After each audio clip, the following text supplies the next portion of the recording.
With that, if you'll start the recording and we'll begin the meeting. So I'd like to call this meeting to order. I'd like to welcome everyone to the May 11th, 2021 Board of Adjustments meeting. I'm the Board of Adjustments Chairman, Ed Wilson. Due to the coronavirus pandemic, this meeting will be held via Zoom platform. Please note this meeting is being recorded. If anyone is having technical or connection difficulties, please contact Jamie Lawson at 336-380-7064 for support. For today's public comments to address the board in this meeting, please indicate that you wish to do so by the raise hand feature in Zoom, or if connected by phone, press *9, and our meeting host will notify me that you wish to speak. Anyone who speaks before the board, for the record, must give their name and address and swear or affirm that you will tell the truth. I'd like to confirm that all board members and staff members are present and can hear me. Can everybody hear? Yes. Okay. Then I'm going to call the roll. So when I call your name, please respond affirmative and raise your hand. Mike G., Vice Chairman. Here. Bob Lewis. Here. Bob Giles. Here. Eric Grant. Eric was abstaining. John Glenn. Here. Sylvia Greason. Here. Okay. So that's our board. And then staff participants. I'm gonna call roll for the staff participants, and so they are Fire Chief Jay Mebane. Present. Okay. Assistant Fire Chief Greg Britt. Present. Director of Finance and Risk Management Peggy Reese. Here. Financial Services Manager Amanda Lloyd. Here. Director of Inspections Russell Williams. Here. Planning Manager Conrad Olameg. Here. Principal Planner Jamie Lawson. Here. Chief Code Enforcement Officer Chris Marlin. Here. Code Enforcement Officer Chris Reynolds. Good morning, sir. Good morning. Okay, so that's roll. I would like to call this meeting the Board of Adjustments to order. For those of you that have not been with us before, the Board of Adjustments is appointed by the City Council. The extraterritorial members are appointed by the County Commissioners. This is a quasi-judicial hearing, so we would ask that anyone who speaks before us to state their name, swear or affirm that everything they say is the truth to the best of their knowledge. Appeals from the decision of this board may be taken to Superior Court. Our first procedure is to ask the city to state their position on the case because of their knowledge of the case and the technical codes. We would then ask the appellant or applicant to state their case. And thirdly, because this is a public hearing, we would ask anyone from the public to state their opinion or give testimony. At that time, the board will then discuss the evidence and take a vote. An affirmative 4/5 vote is required in order to grant a variance. A majority vote is required in order to grant a special use permit or to decide an appeal. There's one case before us this morning. Has this case been properly advertised? Yes, sir. Have all property owners been notified? Yes, sir. Okay. Our first order of business is to approve the minutes from the February 9, 2021 meeting. Board members, you received those in your packet. Are there any additions or corrections for the minutes? No. Having no corrections, would somebody like to make a motion to approve? So moved. And is there a second for the motion? Second. All those in favor to approve the minutes, please say aye. Aye. Aye. So our first case for consideration is Notice of Appeal 21-001. And the applicant who's representing the applicant? If you could identify yourself. Yes, Mr. Wilson. My name's Ryan Moffitt. I'm an attorney at the Vernon Law Firm, 522 South Lexington Avenue, Burlington, North Carolina, representing the applicant Andrews Properties LLC. Stephen Andrews of the applicant is here in the office with me. So he'll come on screen when it's his turn to offer testimony. But we are both present. Okay, thank you. So we're going to proceed then. This is a notice of appeal of 21-001 for a boarding house located at 504 West Webb Avenue, county parcel identification number 126749. And we are here appealing the decision of a code enforcement officer regarding the number of allowed rented rooms in the boarding house, governed by section 23-24A1. So I would ask the city to present its case in this matter. And I'm not sure who wants to speak for the city first, but I'll turn it over to you. Good morning, Chairman Wilson. I'll go ahead and kind of be the facilitator of the city's case here. I would like to clarify, yes, to confirm this is concerning the request is address at 504 West Webb Avenue, parcel ID 126749. And the request is an appeal of an officer's decision concerning 5 versus 9 bedrooms per the city code of per the City of Burlington Code of Ordinances, section 23-24A1. We do have several staff on board. I would like to, though, bring into testimony Miss Sherry Harris. She is the realtor to provide some testimony regarding the sale of the property. If we can bring her in or allow her to speak. Jamie? Sherry, you are now asked to unmute and should be able to speak. Okay, can you hear me? Yes. Oh, and before I continue, Chairman Wilson, I'd like to verify that my name is Conrad Olmedo, the planning manager for the City of Burlington. I swear that everything I say to the best of my knowledge will be the truth. Ms. Sherry Wilkerson Harris, what I'd like to also ask you the same, if you'd be able to provide a sworn statement that what you say is to the best of your knowledge and will be the truth. I do. And can you please provide your full name and address for the record? Sherry Wilkerson Harris, 2923 Lowell Drive, Burlington, North Carolina, 27217. Great, thank you. Ms. Sherry, Ms. Harris, sorry, you're the owner or broker owner of Top Dog Realty LLC? Yes, as of last year. As of last year. And how long have you been in the real estate business for? 21 years. And how long so Top Dog would last 1 year. And did you list the property located at 504 West Webb Avenue in Burlington, North Carolina? Yes, in 2013. 2013. And who was the heir of the property? Was it Miss Yvonne Janelle Williams and heirs? Yes. Okay. And were they the property owners? Did you know the property owners at that time? They were deceased, so this was an estate. This was the daughter and grandchildren. Understood. And so when you were able to sell the property, were you working with the heirs of the property? That's correct. Okay. Did you ever happen to go to the property? Yes, indeed. I needed to measure, take pictures, as any real estate agent does. Mm-hmm. So I'm assuming you went inside the house at that time. That's correct. Measure. Okay. Did any in that case, did any of the heirs ever tell you that the house was being used for a boarding house? Never. Mm-hmm. And in your visits to the site, was there any evidence suggesting that it was a boarding house? Never. Okay.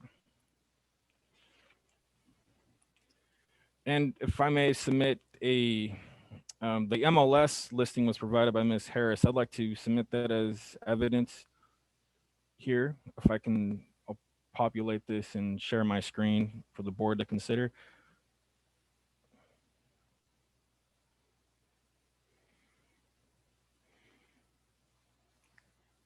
Can I get confirmation that you all can see the screen? Pretty small. Okay, I will zoom in. Ms. Harris, is this the MLS listing for the property at 504 West Webb? Well, I'm not on Zoom, however, Oh, I okay. submitted it, so yes, I'm Yes, sure it ma'am. is. Okay. I've got my copy up. Okay, so the copy I see is it's the SF 81477 withdrawn. That's the form I'm looking at, the Yes. picture of the home. Yes, sir. And when this property was listed, was this listed as, what was it listed for? What kind of use was it being listed for? Residential. If you look right under that number, you'll see the word residential. Residential. So it was not listed as an enterprise or ongoing business. No. Okay. And was there a buyer that was ever produced for the property? Yes. And did the A sale family. close? A family? No, because it was withdrawn. It was withdrawn. Mm-hmm. That's correct. The heirs would not accept, well, most of the heirs accepted the price, the other one did not. And so then the property was discontinued, the listing was discontinued thereafter. That's correct. And for approximately how long? I'm sorry? 345 days. It was listed for 345 days. And after the property was not able to be closed on and the listing was discontinued. That's correct. Okay. And during the Conrad, I'm time, going to interrupt you for just 1 second. I see a commission member with a hand raised, so I just want to make sure that there isn't a technical issue that we need to address. Mr. Geed? No, I just wanted to confirm. I thought I heard the listing was in 2013. That's correct.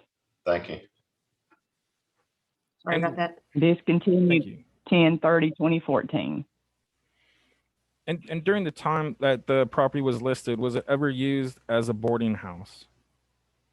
Never. Thank you, Ms. Harris. It was vacant. It was vacant during that time in 2013. That's Thank you, ma'am. correct. You're welcome.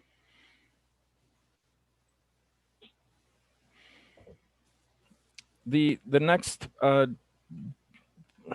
testimony I would like to provide is Mr. James McClassen, and I will need to give him a phone call. If I can have a minute or two to give him a call and bring him onto this conversation here, into the testimony. Thank you. 1 second, please.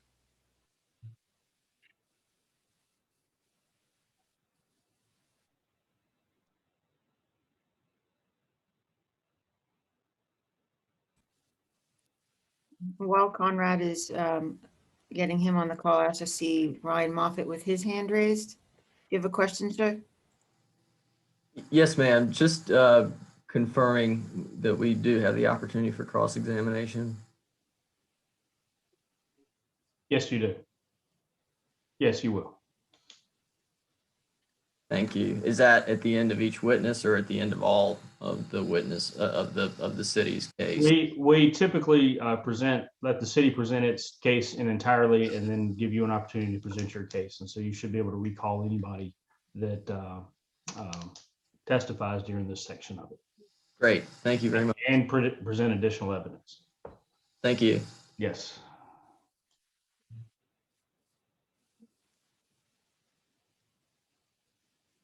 Okay, just be another minute. I can hear in the background that he's going to be having the speaker on.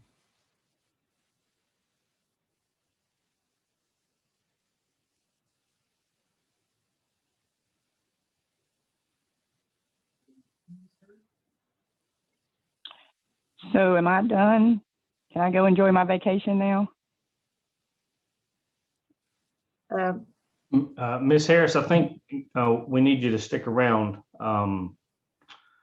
Are you in a position where you can stick around for a little while longer? I can try. I can try. Yes, sir. Okay, thank you. You're welcome. Morning, Chairman Wilson. We have the Mr. McClassen on the line. Can you, just to confirm, Mr. McClassen, can you hear the commission? Or can you speak to make sure that you can be heard? All right. Are you all able to hear him? Yes.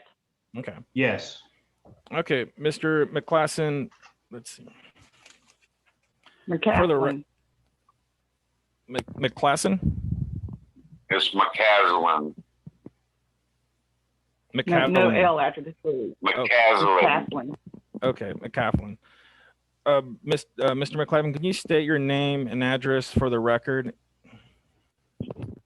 James McCaslin, 245 Edgar Allen Drive, Stonewall, North Carolina, 27048. Okay. And do you swear to say everything you say is the best of your knowledge and will be the truth? I do. Okay. So the question is, are you familiar with the property at 504 West Webb Avenue? I am. And in what capacity are you familiar with this property? My grandparents owned it and I lived there. And what was it that made you list the property for sale? My grandparents passed away. Okay. Did you ever know of this property being used as a boarding house during? No, it was never used as a boarding house while my grandparents owned it, and they purchased it in the late 70s. And did you ever live at the property? I did. Was it ever used as a boarding house while your grandparents lived there? No. Okay. Those are all the questions we have for Mr. McClassen. And I'd like to now thank you, sir. I have a question. Oh, wait, one second. What years did he live there? 1 second, sir. Let me change my audio here. And I'll repeat the question if there's any. Mr. Wilson, can you repeat the question? Yes, I just want to know how many years he lived there, or the dates approximate. Are you able to pick that up, sir? I didn't hear him. I heard mumbling. Okay. The question is, what were the dates that you were living on the property? What years? I lived there from 1983 until 1987, and then I was there the last 2 years that my grandmother was alive, taking care of her because she had sundowners. And those years, the dates? Those years, what were the dates, sir?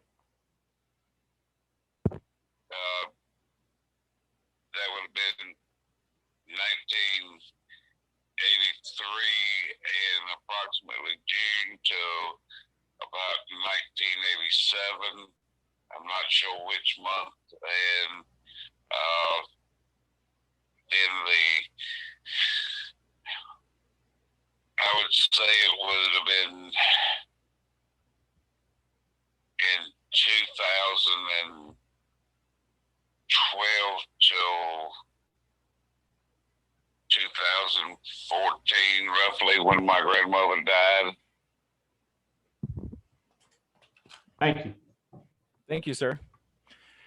Chairman Wilson, in the interest of time, on behalf of Ms. Harris and Mr. McClassen, would it be in your interest to allow their cross-examination to occur, or would you like us to wait before we bring other staff on? No, Chair has no preference. So Mr. Moffett and the city want to go testimony by testimony with cross-examination, we're fine with that. Will that be amenable to you, Mr. Moffett? Yeah, that's fine. I only have a few questions between the two of the witnesses. Okay. 1 second. Mr. Harris, so we'll have you on the line for a little bit longer for a cross-examination, and we'll be able to let you go. Okay, very good. Thank you. Ms. Harris, thank you for being on this morning. I just have a couple of questions, and then as far as I'm concerned, you're free to go. Thank you so much. Have you ever brokered or sold property that's in use as a boarding house? Never. Okay. And I'd like to note, I was with Keller Williams at the time, and they would not, strictly did residential, so nothing commercial at all. Okay.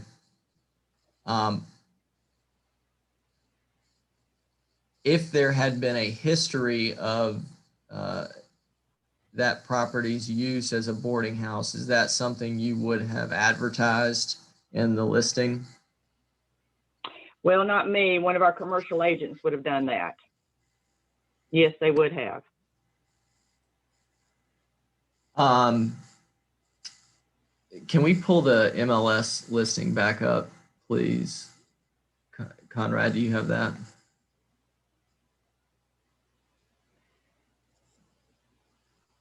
And then can we scroll down a little bit? Well, up a little more. I'm sorry. So do you see where, I guess, this MLS listing notes that the zoning classification is R. Did you prepare this MLS listing? Yes, I did. Okay. Is R indicative of residential? That's correct. Did you go to the city to confirm the zoning classification of this property? I took it off the tax record. Ma'am, I'm sorry. I resorted to the tax record.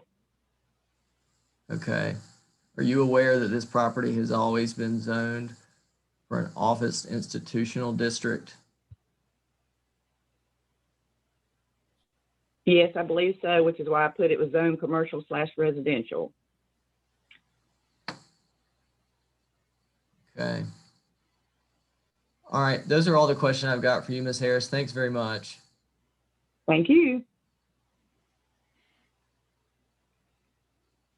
Chairman, are there any other questions for Ms. Harris from the board? I have no questions of Ms. Harris. Do any board members have any questions of Ms. Harris? She'll be dropping off of the call and will be unavailable after this.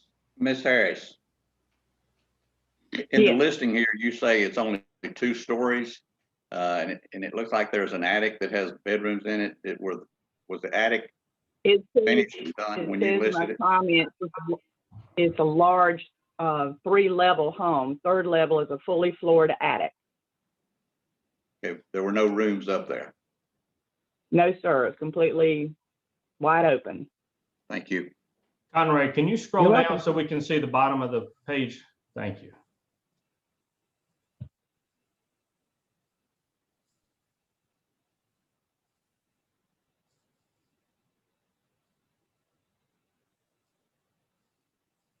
Okay, does any other board member have any questions of Ms. Harris? So, Okay. Ms. Harris, just to quickly repeat, there was no room in the attic. It was an empty space when you were there. That's correct. Had Christmas decorations. Okay, thank you. Okay. Having no other comments from Ms. Harris, thank you, Ms. Harris. If you could stick by your cell phone just in case we need to reach you again, Conrad will try to reach you back if possible.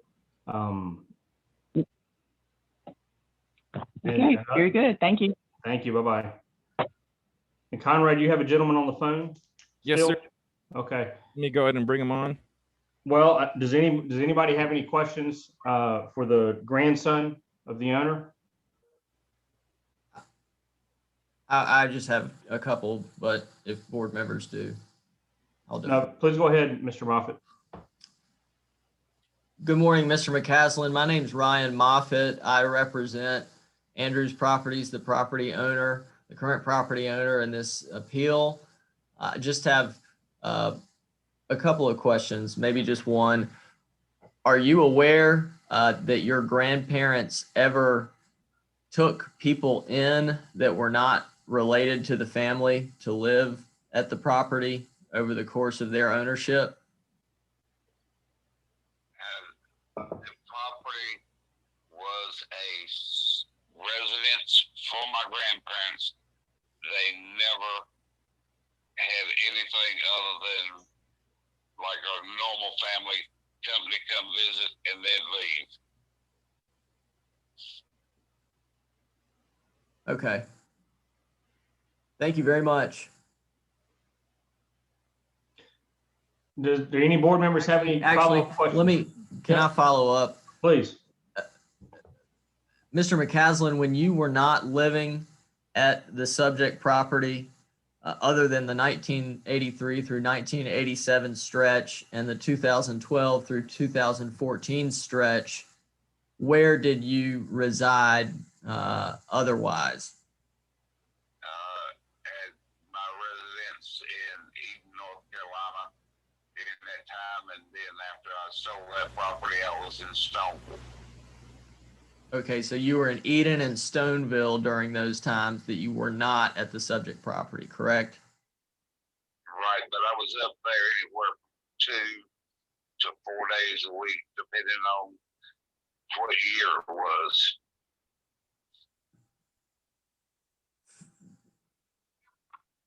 So most of that time you were at the house 2 to 4 times a week between 87 and 2012? Excuse me? Between 1987 and 2012, are you testifying that you spent an average of 2 to 4 days a week at the subject property? Yes, because I used to go up there and help my grandfather with upkeep and whatever they needed. It wasn't all day. It was, a few hours a day. I didn't actually live there, but I was there, so I knew what was going on with the property. Thank you, sir. Do any board members have any questions for Mr. McCaslin?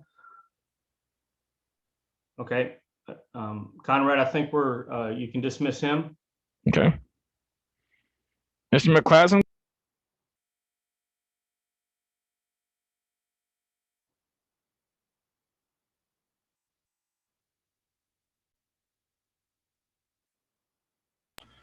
Thank you, Chairman Wilson. The next staff member I'd like to, we can bring some staff. The next staff member I'd like to bring is Mr. Our Code Enforcement Officer, Chris Reynolds.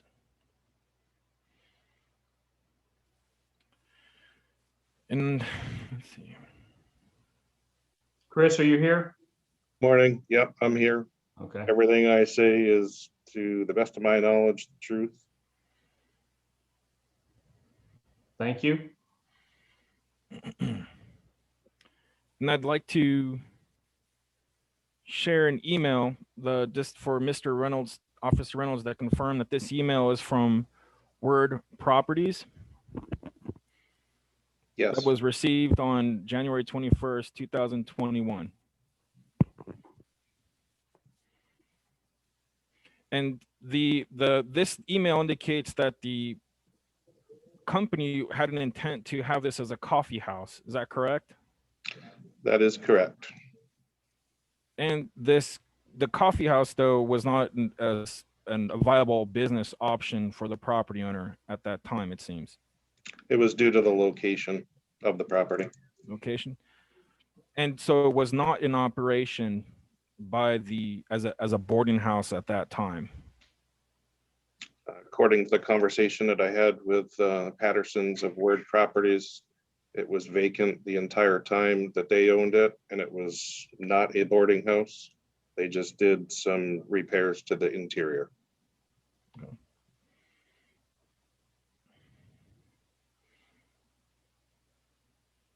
that would end my questioning for Mr. Reynolds. If Mr. Moffett would like to do a cross-examination, we can. I'm fine with that. We can go certainly person by person. Yeah, that Mr. works. Moffett? I'm good. Mr. Reynolds, when you discussed this property with Mr. Patterson, he indicated to you that it had been used as a boarding house before, did he not? He indicated that it may have been used as a boarding house. And the only reason that he said that was there was some locks or latches on doors. But that's what he was going off of.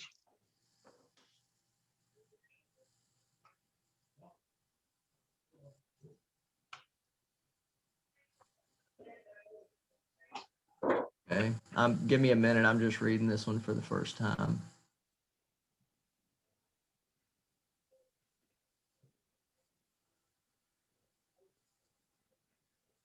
During the 19 months that Word Properties owned the house, did that owner pull permits to undertake renovations to the property? I would have to defer that to Mr. Russell Williams in the inspections department. During the 19 months, did Word Properties undertake renovations at the property?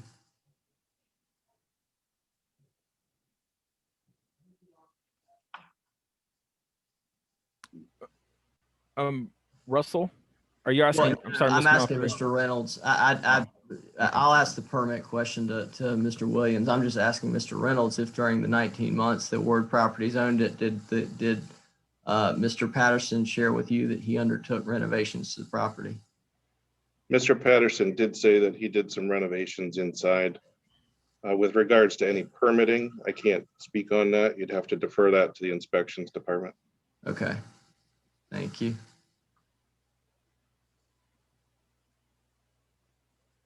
Did you say that Mr. Patterson told you it may have been used as a boarding house, or it definitely looked like it had been used as a boarding house? In my conversation, I recall him saying that it may have been used as a boarding house. In his email, he may have used some different words. Had he been told that it had been used as a boarding house in his conversation with you? Not to my knowledge. Is that what this email from him to you says? Can you repeat that question? Does this email from him to you state that he had been told that this house had been a boarding house in the past? I don't believe so. Do you see the sentence that says the doors on the first and second floors had latches? Yes. And then the following sentence, can you read that, please? The men on the street who passed by also talked about its day as a boarding house and hoped that it would open back up as one.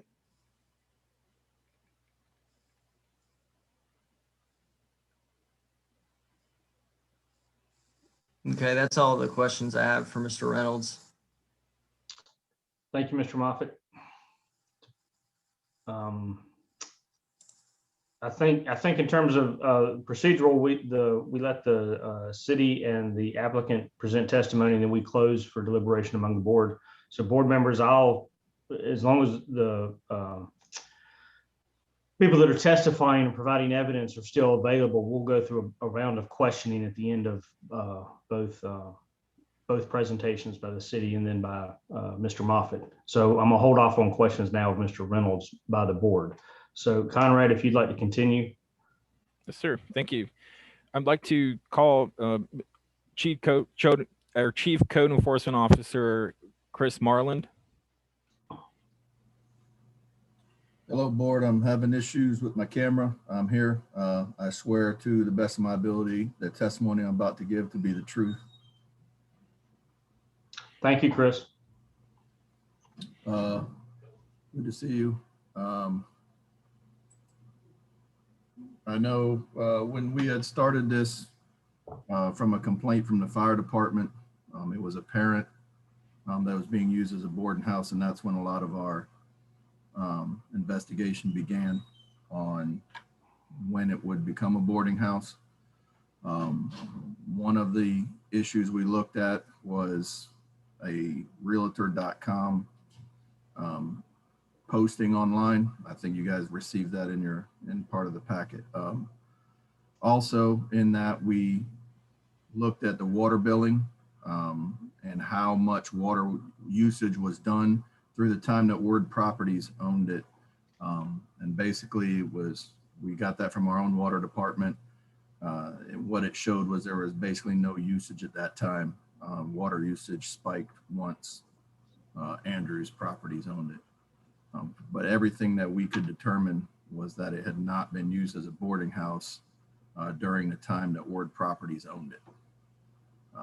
Being that that was the case, if at any time before that it had been used as a boarding house, our contention is that that has passed, that non-conforming use is done, because for a continuous period of 180 days or more, the property sat vacant with no use.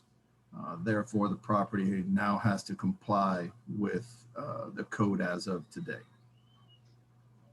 which would be an O&I. It's still zoned O&I. It could be a boarding house, but our contention is that they have to have no more than 5 rooms as code states.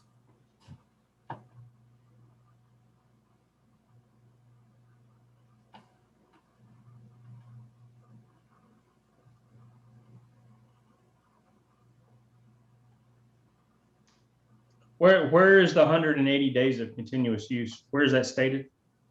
In our non-conforming use section. Non-conforming. Conrad, do you have can you put a copy of that up? Mm-hmm.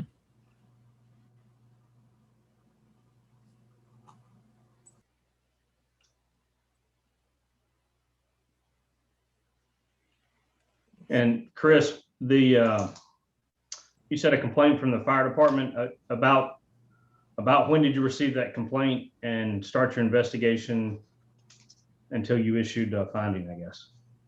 Just I some dates. believe myself and at the time, Chief Building Official Jay Mebin, who is now our fire chief, he received a call and asked me to go out there with him. I believe it was August of 20, when the fire department received a call for something, bad chemical smell, and noticed all the construction in the attic.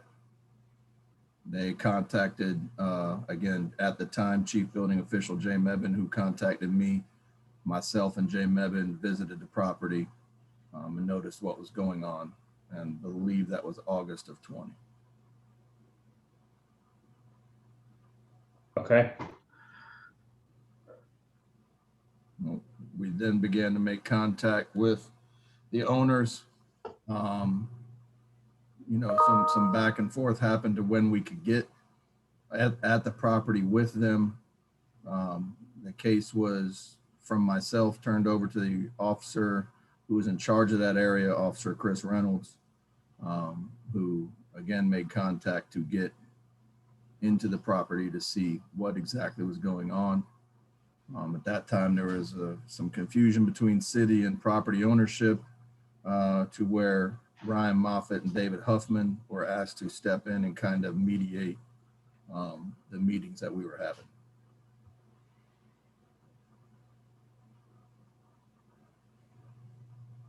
Okay.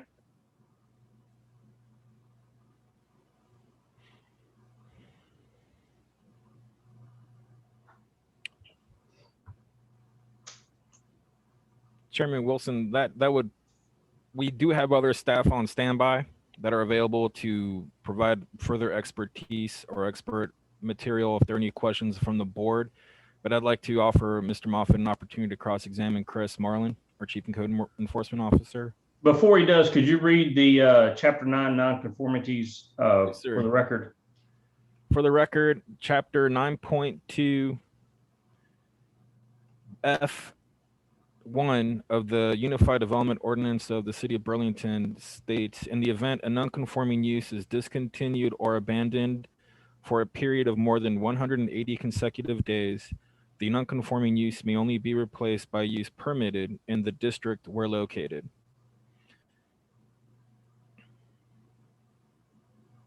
And number two, And number two, anytime a nonconforming use is converted to a conforming use, the conforming use shall not revert to the former nonconforming use or any other nonconforming use.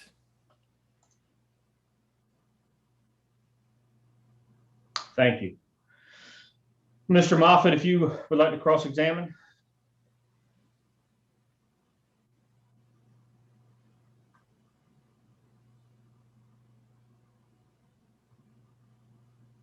Mr. Moreland, have you also had conversation with John Patterson, the of Word Properties, the prior owner of the subject property? No, sir. Okay.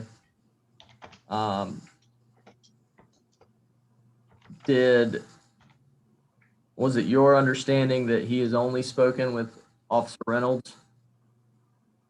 From our side, that is correct, yes. Okay. And is it your understanding also that he, Mr. Patterson, undertook renovations at the property during his period of ownership? From what I understood from their conversation, that is correct. Is it possible that this property received water not only from the city water service, but also from an on-site well? I don't know the possibility of that. I do not work for the water department. However, I have heard that there is some type of well on the property. I do not know the functionality of that. If that well was in use, is it possible that it would limit the property's use of city water? I'm not able to testify to that as I do not have any area of expertise. You couldn't testify as to whether or not it's possible? No, sir.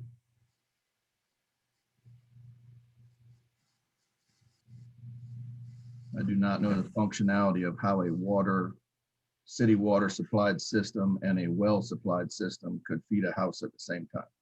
I do not. Well, so let's talk about the city water. The records that you've referred to would indicate that the property was in fact hooked up to city water, correct? Correct. During the ownership of Word Properties? Correct. Yeah. Okay.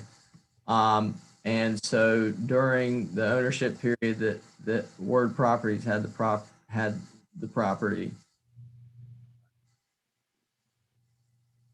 it was engaged with city services and could receive city water. Could you repeat that? It cut out right at the beginning when you were talking. Sorry. While Word Properties owned the property, city utilities, meaning water and sewer, were functional. So if you turn the knob, the water would come out. They weren't cut off. That from my understanding from the water bill, that's correct. You could probably ask Peggy and Amanda to further explain that in the billing. Okay.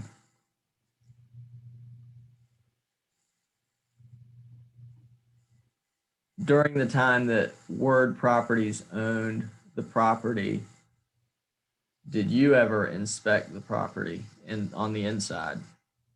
No, sir. Okay.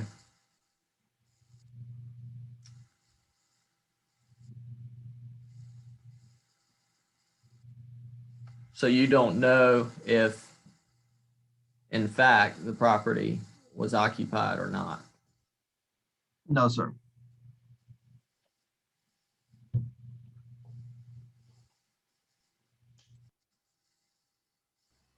That's all I have. Thanks, Mr. Moreland. Thank you, sir. Thank you, Mr. Moffett. Mr. Glenn, we're going to ask questions of the city staff members at the end. Okay. I was going to follow up on the well question. Well, Conrad, are you finished with your side?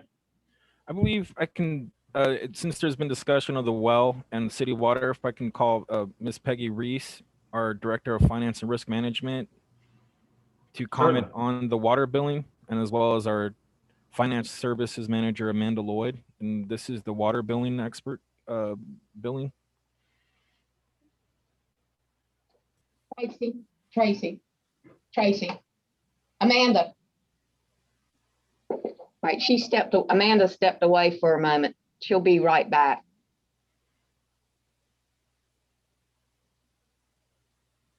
In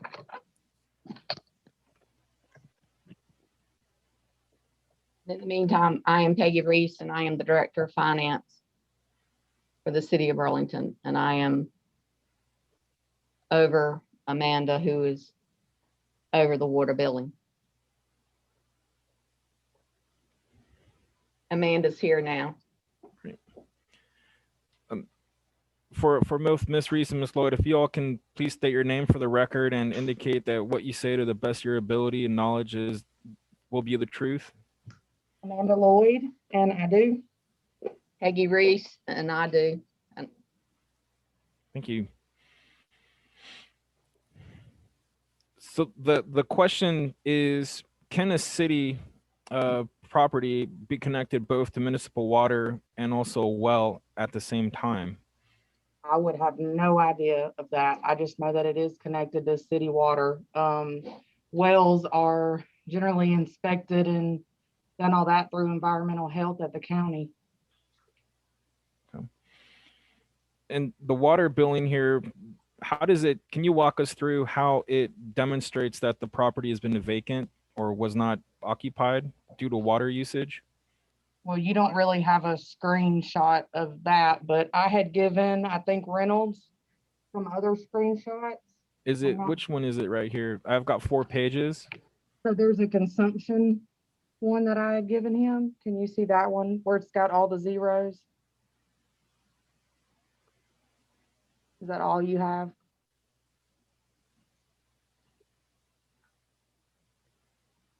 Yeah, those are just billings. So you can tell that those are, minimum billings.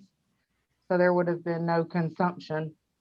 There's actually one more screen, like if you look at those tabs at the top where the consumption is up there. And if you brought up Eden, you could look at the consumption there, and all the consumption was zeros while Word Property had it, except for 2 months in 2017, March and April. There was very minimum consumption. And that minimum consumption is indicative of that they could have turned on a water hose for a little bit or something inside the house to clean, but everything else was a zero every other month. Okay. And that we can discern that no one is living or no boarding house is functioning at the site with multiple residents in that case. That would be the assumption that we would make. Okay. We didn't see consumption until Andrews took it over. Okay. Thank you, Ms. Lloyd. You're welcome.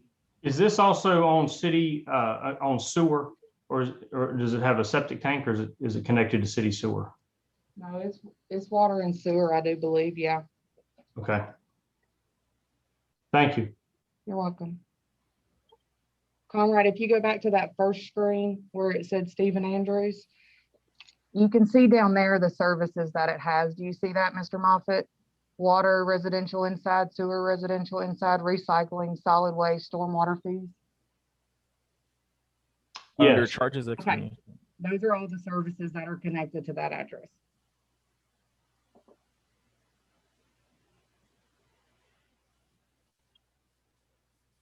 Thank you. You're welcome. Mr. Moffitt, do you have any questions? Yes, just one. The assumption or the inference that low water usage would indicate vacancy only holds true if city water were the exclusive water source for the property. Is that not true? Correct. I mean, we would have no way of knowing if they were using another source for water on my end, as far as us with readings and billings. Now, I could ask Water Resources if they have any other way of knowing. I could ask Bob, but I'm not aware.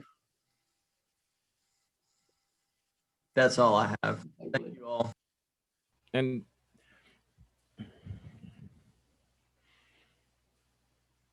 I would think you could check with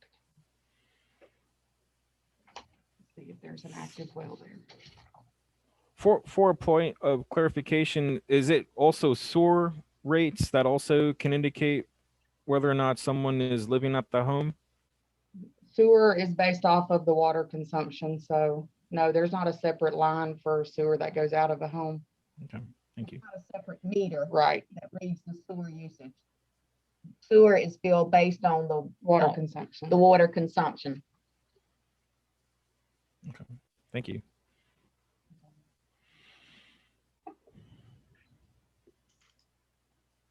Conrad, I have a question about the sewer. Is it, can you connect a well and then discharge that well into the city's sewer system? Is that an acceptable use in the city? In other words, if this house was connected to a well and you flushed a toilet of well water and it goes into the city's sewer system, is that an acceptable use? It would be, No. The only, to my knowledge, the only acceptable approval for being connected to a well is watering the grass. We do have a couple of residences in the county outside the city limits of Burlington that just have that still have a well and sewer. So I'm going to take my no back. we do have a few sewer only accounts, but they are generally outside city limits where they still have a functioning well and they have sewer only. And they pay a flat rate. Okay. I can't say that. Mhm. I'm not saying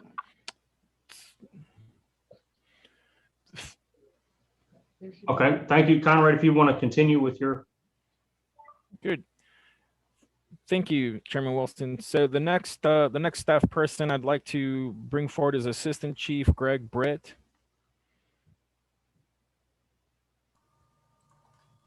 Good morning. Thank you, Conrad. Good morning, board.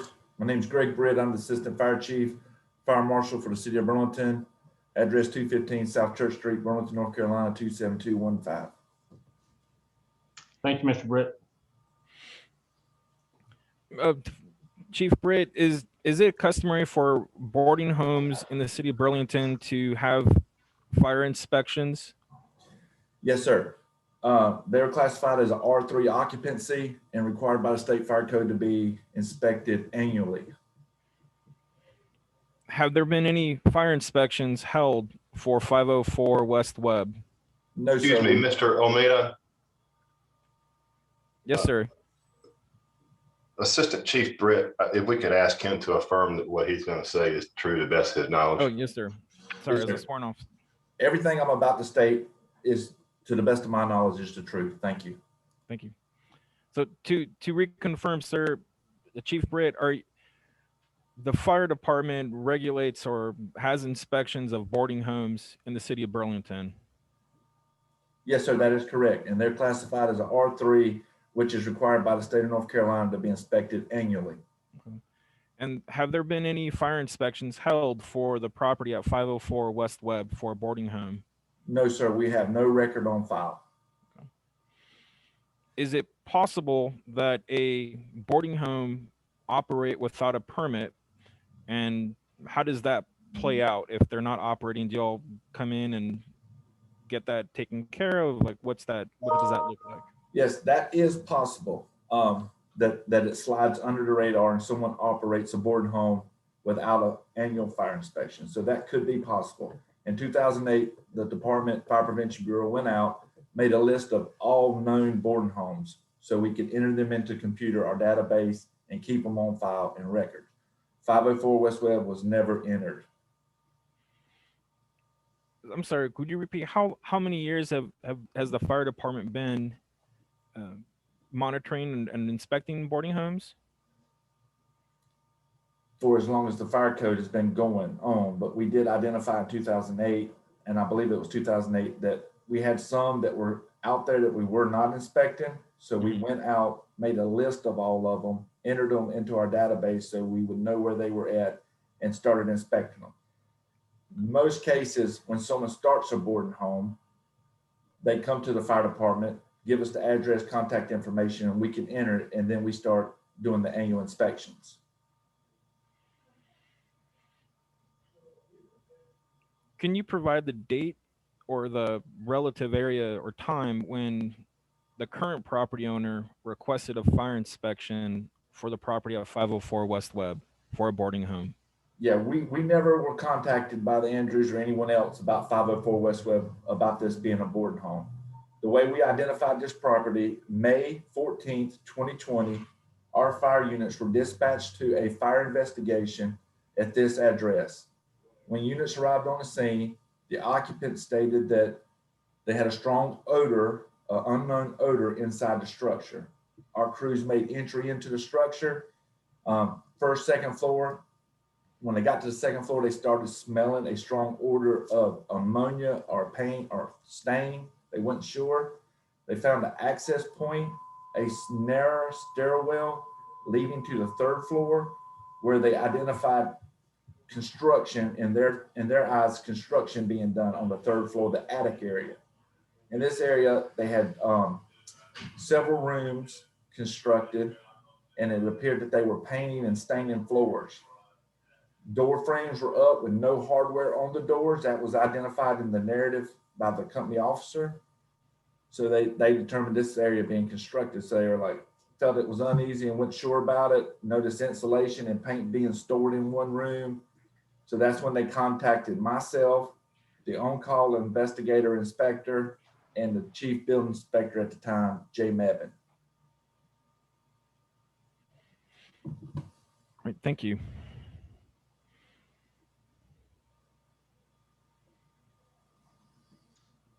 Mr. Moffett, do you have any questions of Mr. Britt?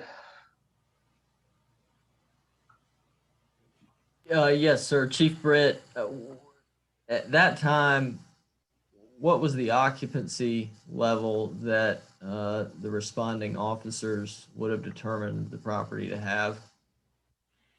Thank you, Mr. Moffett. At that time, the crews identified in their narrative that it appeared to be 9 rooms, first, second floor, and it appeared that they were building 5 more rooms on the third floor, which is stated in their narrative. Thank you, sir.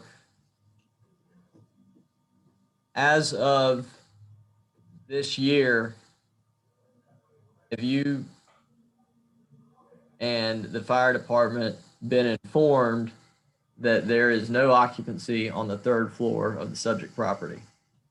Yes, sir. Thank you. So 12/30 of 20, we were contacted by Stephen Andrews to come out and do a life safety inspection.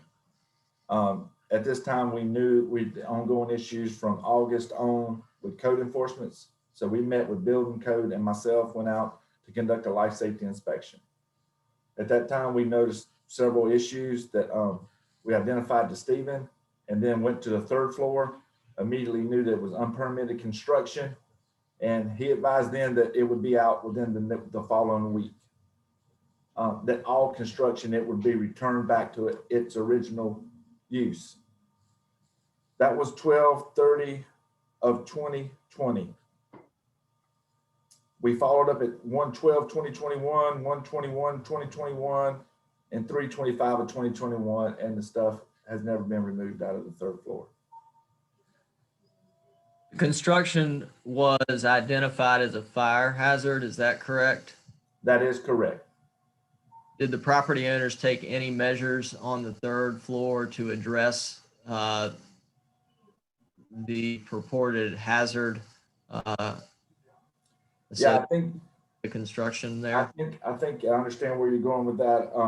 You're saying, did they do anything to help it other than take all the unpermitted construction material out?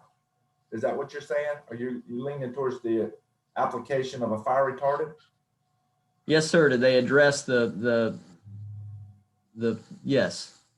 So myself and Chief Building Inspector Russell Williams met with them, and they stated that they had applied a flame retardant, which should follow a Class C flame spread index. And that's in Chapter 8, 803 1.1 of the North Carolina Fire Code. We were unable to identify the depth of applicant of the material, which should have been at 30 mils, or we were unable to identify it being applied by expert, which stated on the material that that's how it had to be applied.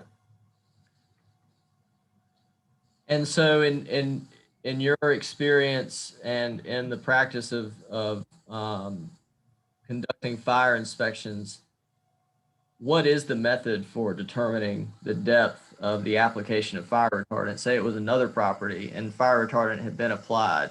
What is the procedure for making the determination as to whether or not it's applied thick enough? So the expert that applies it has to follow 803.1.1 classification in accordance with ASTM, which is the American Standard Test of Material, example 84.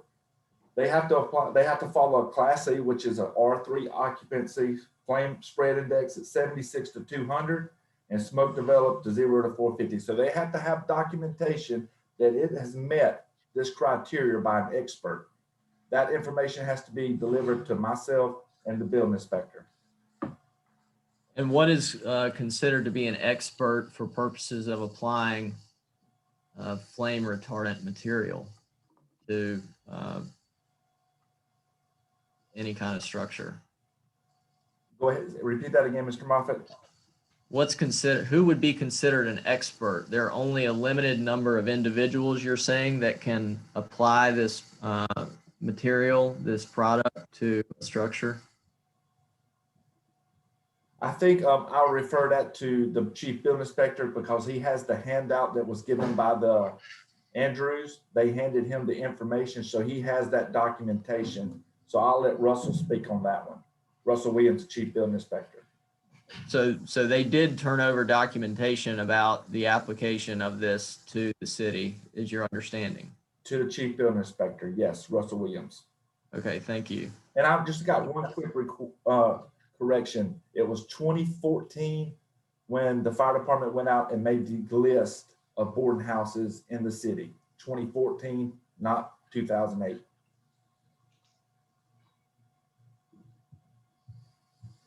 I've got no further questions. Thank you, Chief Brett. Thank you, sir. Okay, Conrad, your next Thank you, sir. witness. Thank you, Chairman Wilson. I'd like to call our our Director of Inspections, Mr. Russell Williams.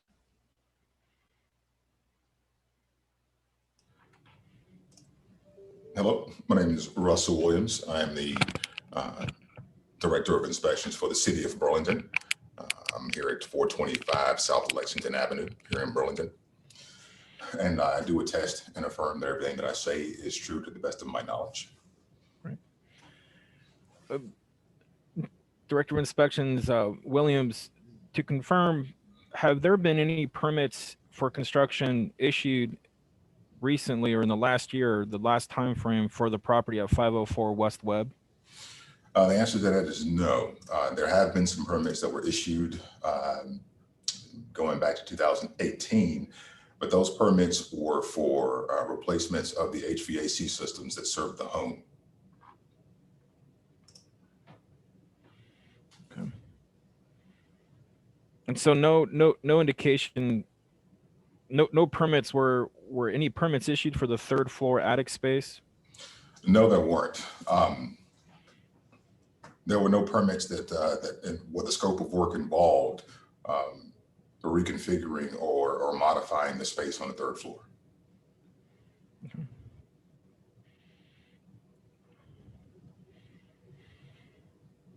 That concludes my questions. Mr. Moffitt? Yes, sir. Thank you, Mr. Williams. Just a few questions. On the permits that were issued in 2018, you said the only permits on record are for HVAC replacement? Correct. Those are the most recent permits that were applied for that property. Okay, prior to that, let's say during the period of ownership by Word Properties, so roughly 2016 to 2018, are there permits on record for improvements and renovations? There are. There was one permit, or there is one permit on record. Actually, there's multiple permits on record from Ward Properties. Two of those permits involve the replacements of the HVAC systems that serve the house.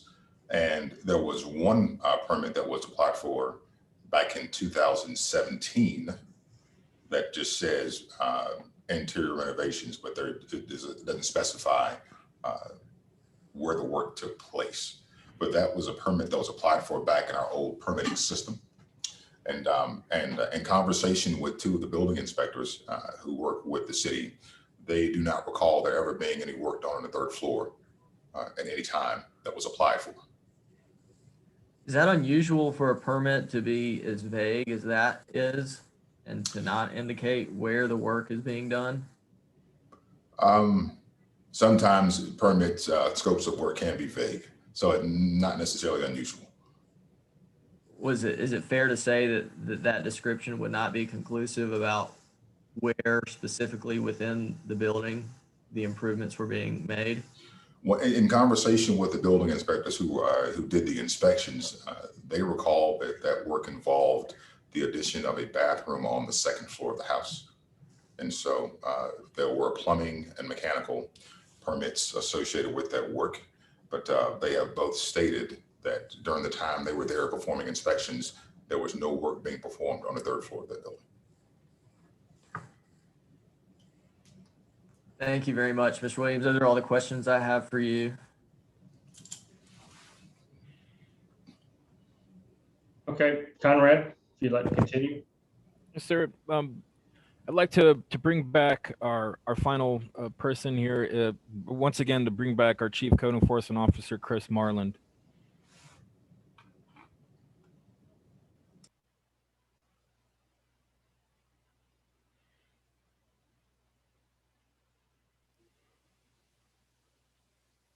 Chris, I think you're muted if you can hear us. Yeah, he's having some technical difficulties. I think we're gonna put him in on my workstation here.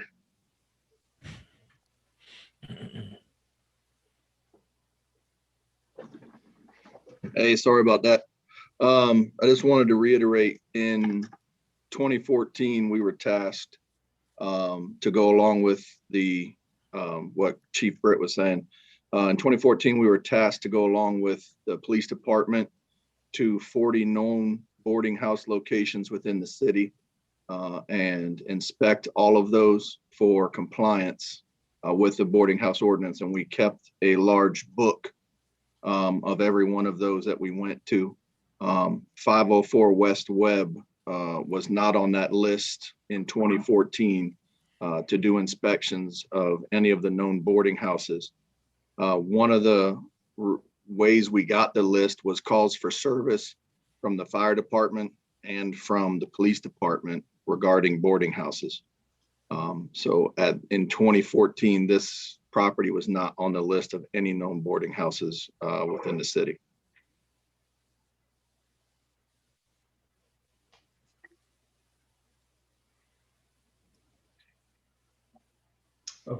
Okay, Conrad, any more questions? No, sir. Thank you. Mr. Moffitt? Mr. Marland, I see you're on Reynolds' screen anyway. Yeah, sorry. That's all right. Who individually prepared that list of supposed rooming houses that were inspected in 2014? The list came from the police department and the fire department.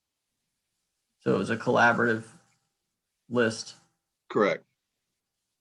And I believe they were instructed to do so by city council at the time, was what we were told. And that list was based solely on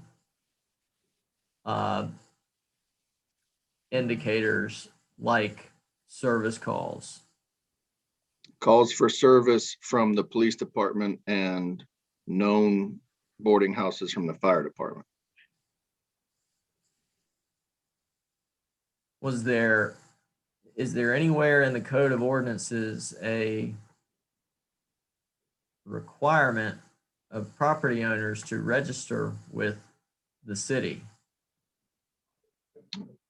Not at the time. The county might, but I don't believe the city had anything in that code that required it. And we don't now. No further questions. Thank you, Mr. Moreland. Thank you. Thank you, Mr. Marlin. Thank you. Conrad, anybody else? Chairman Wilson, I'd like to bring back our Director of Inspections, Russell Williams, to discuss the change of use process.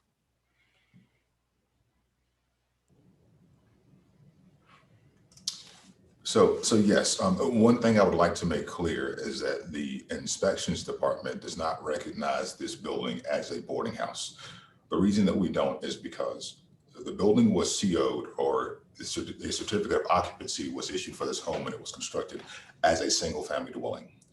Per the existing building codes, anytime the use of a building changes, we are supposed to have an application on file for a change of use permit, which we do not have.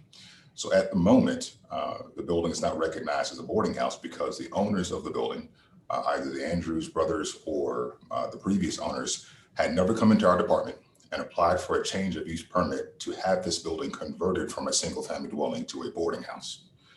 That's important because as a single family dwelling, this property or this building is governed by the residential code. If you convert this to a boarding house, you then move into the commercial building code, and we have to enforce more strict requirements. Part of that involves us going into the home, doing a general observation to make sure that it meets the intent of the new use, which it does, because the building code does allow boarding houses to be built to residential standards. However, we also have to enforce minimum square footage requirements that would help us to determine the occupant load of the building. And so with that in mind, we have nothing on file that shows that this building has ever been legally converted to a boarding house.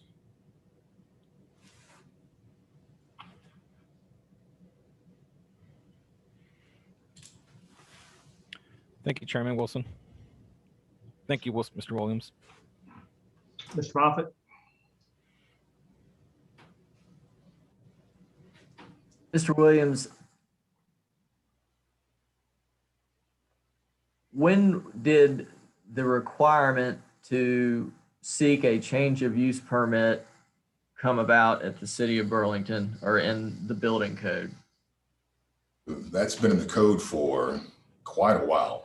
Off the top of my head, I could not answer that question, but it has been in the code for several code cycles. If this property has been used as a boarding house, say since the early 1990s or even the 1980s, and it's been used that way, whether it's been occupied or vacant, and it had no reason to come to the city to change the use because there's been no change of use, is it possible that that's why there hasn't been a change of use permit or a new CO issued? If in fact it was being used as a boarding house, then that would be the case. However, my understanding from previous testimony is that it was not being used as a boarding house. So that would then require them to come into our department to apply for the change of use.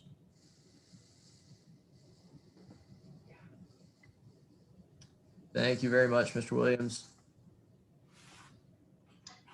Thank you, Mr. Williams. Conrad, do you have any more? Chairman Wilson, those are all the staff members that would be able to contribute or at this time. So we are done with our presentation. Thank you. Okay, if you could have each of your witnesses to stay around, as we're going to give Mr. Moffett a chance to present his case. We may need to ask questions before we go into deliberation. Yes, sir. Thank you. Mr. Moffett, an opportunity to present your evidence. Yes, sir, Mr. Wilson, thank you very much. Again, my name is Ryan Moffett. I'm at the Vernon Law Firm representing the applicant. I don't think I've put this on the record, but everything that I have said and will say during the remainder of this hearing is true. to the best of my knowledge, and I swear to tell the truth. As we've noted, this notice of violation came down on December 14th, 2020. My client received it by certified mail on either the 20th or the 21st. It listed a number of alleged violations under Section 14 of the Minimum Housing Code, as well as the violation issue under Section 23-24 applying to boarding and rooming houses. Those Section 14 violations, as staff has acknowledged in separate writing, have been addressed at this time, and we're only looking at the question of occupancy at the subject property. I would note that we are not here asking for a reversal of the violation, the Section 23-24 violation. That violation notes that there are a total of 14 available rooms for rent, and it directs the property owner to discontinue the use of 9 rooms to bring the occupancy at the property down to 5 rooms. Our request on appeal this morning is to modify the violation so that my client, the applicant or the appellant, can comply with the city's direction to modify it to bring the occupancy down from 14 to 9 on the basis of a continued non-conforming use. The ordinance section, which Mr. Omido brought up and showed you earlier, the city does permit and always has permitted the ability for existing non-conforming uses to continue when ordinances have been amended that would otherwise affect or negatively affect use of a property. And that is the case here, as our testimony will reflect. In 2004, before 2004, the city of Burlington had very little regulation over boarding houses. Am I able to share my screen? I'm just going to walk through some ordinance and legislative history before I get into testimony. Ms. Lawson, is he able to share his screen? Okay. Yes, sir. Can you all see this? Yes. Okay. This is how the city of Burlington addressed boarding houses prior to March of 2004. It was defined in the Code of Ordinances as a dwelling where meals or lodging and meals are provided for compensation. March 16th, 2004, City Council convened and considered a number of proposed amendments to the city's development and zoning ordinance. And these are the minutes from that meeting. I'll skip to the consideration there to amend the zoning ordinance text. So there were a number of amendments included in this proposal, and the one that generated the most conversation was around rooming houses. One of the questions asked by then City Manager Harold Owen at the meeting was if the amendment would affect current or present boarding houses. Mr. Harkrader, the planning director at the time, noted that it would apply from the date of adoption forward, and that currently existing boarding houses would be evaluated on a case-by-case basis.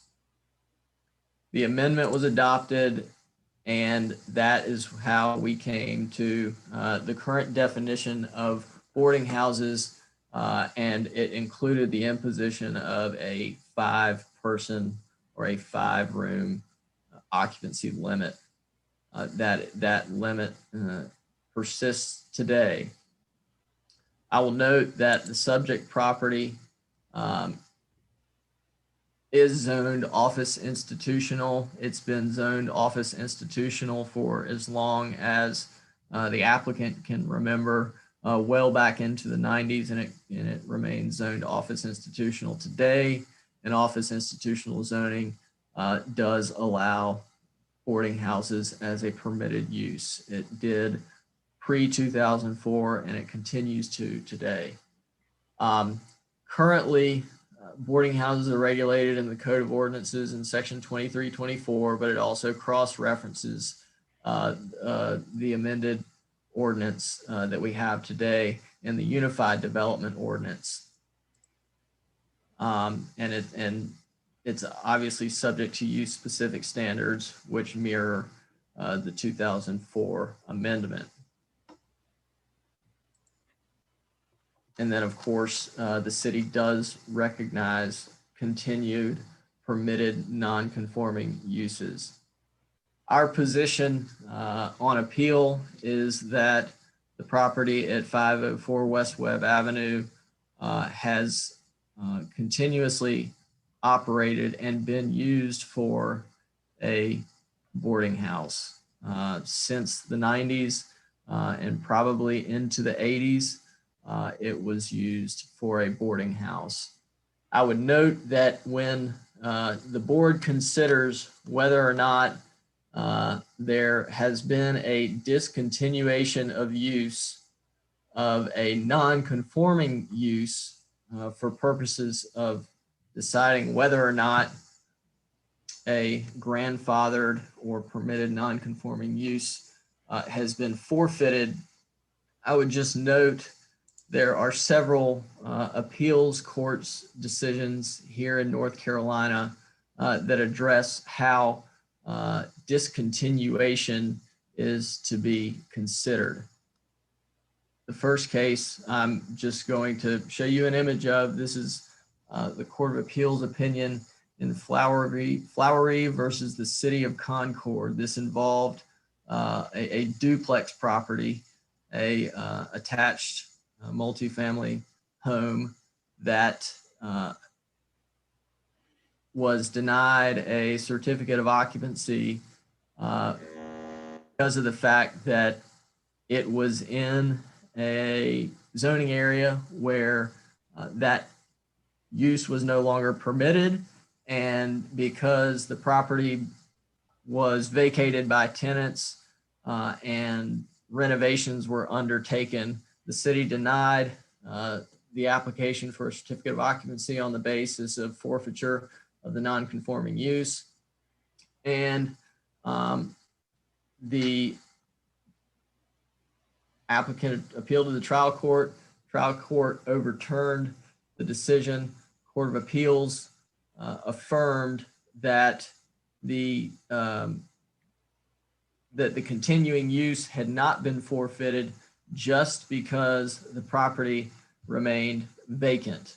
The Court of Appeals noted that during the period of non-occupancy, the plaintiffs continued to seek renters, made repairs and renovations in an effort to attract new tenants, and that when you consider the whether or not a continued use has been abandoned or discontinued, that there is a consideration for the fair balance of the interest in the city and the property owners in making that determination.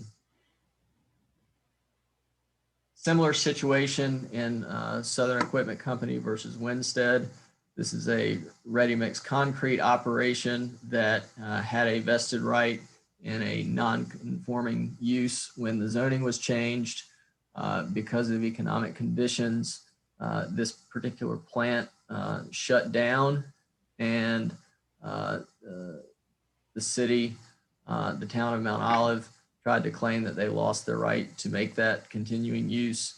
And the Court of Appeals determined that even though the company was not operational for a period of time, the nature and use of the land and the structure did not change. And so the permitted non-conforming use was allowed to continue. The same in Diggs versus the city of Wilson. This is a restaurant property that found itself in a situation where it was entitled to a permitted non-conforming use, but it had to close for renovations. The city tried to assert that it lost its right to continue to operate in a non-conforming fashion.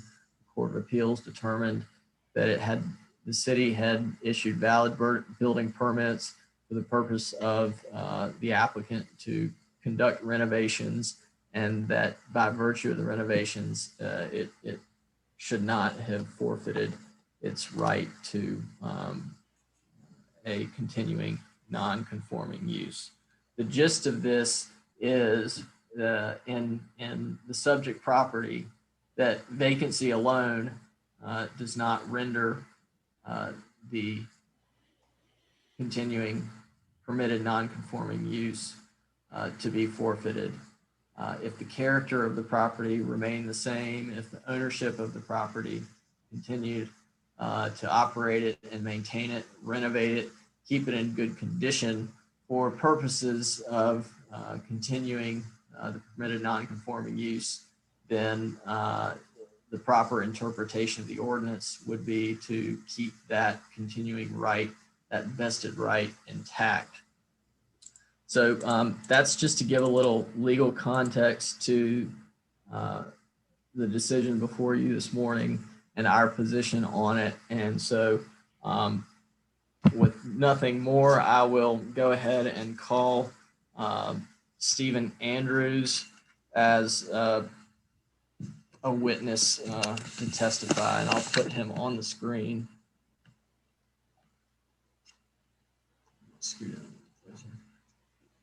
Can you hear us? Yes, I can hear. You still good? Okay. Yes. Mr. Andrews, will you please state your name for the record? Yes, Stephen Andrews, owner of Andrews Properties. And how long have you owned Andrews? Mr. Andrews, could you affirm that you'll tell us truth to the best of your knowledge? Yes, sir, I do. Thank you. How long have you owned Andrews Properties? Right at 6 years. Do you have any partners in Andrews Properties LLC? No, but it is a family thing. My parents and brother also own properties. In a separate fashion? In a separate fashion, yes. Okay.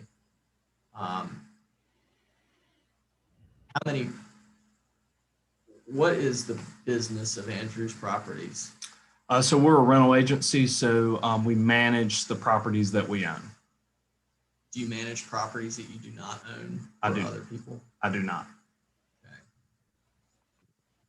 And how many properties does Andrews Properties own?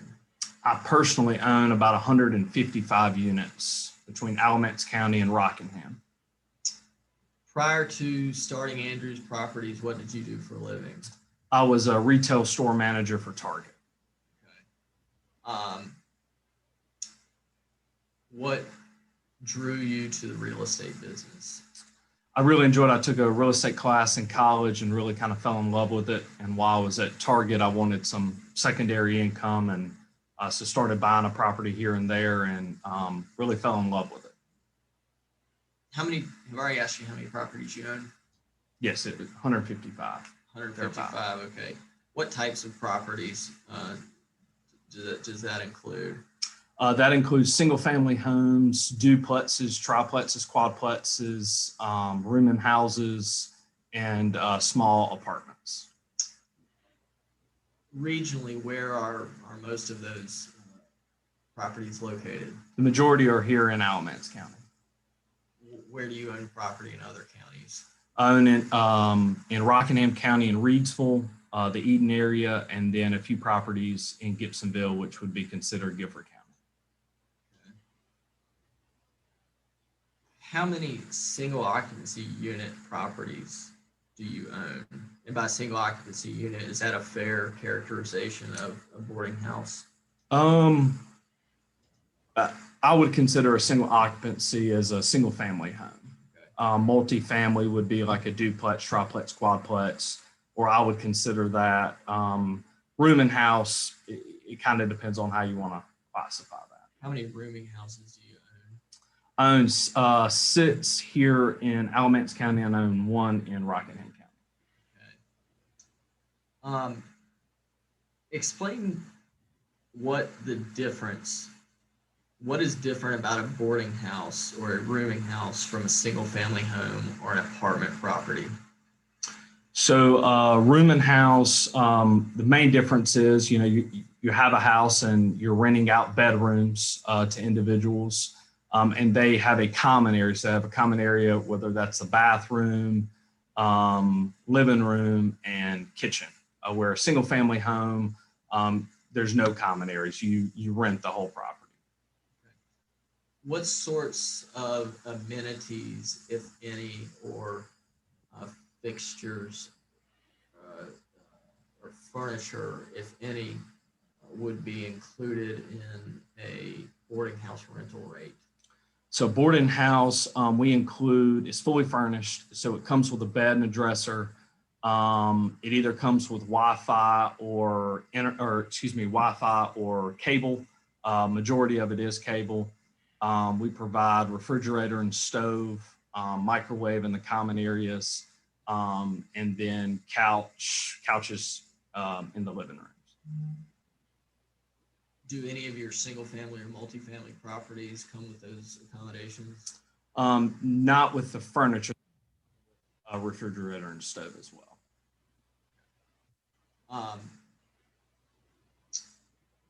What would you say is the current demand for boarding house units in the city of Burlington? Demand meaning renter demand.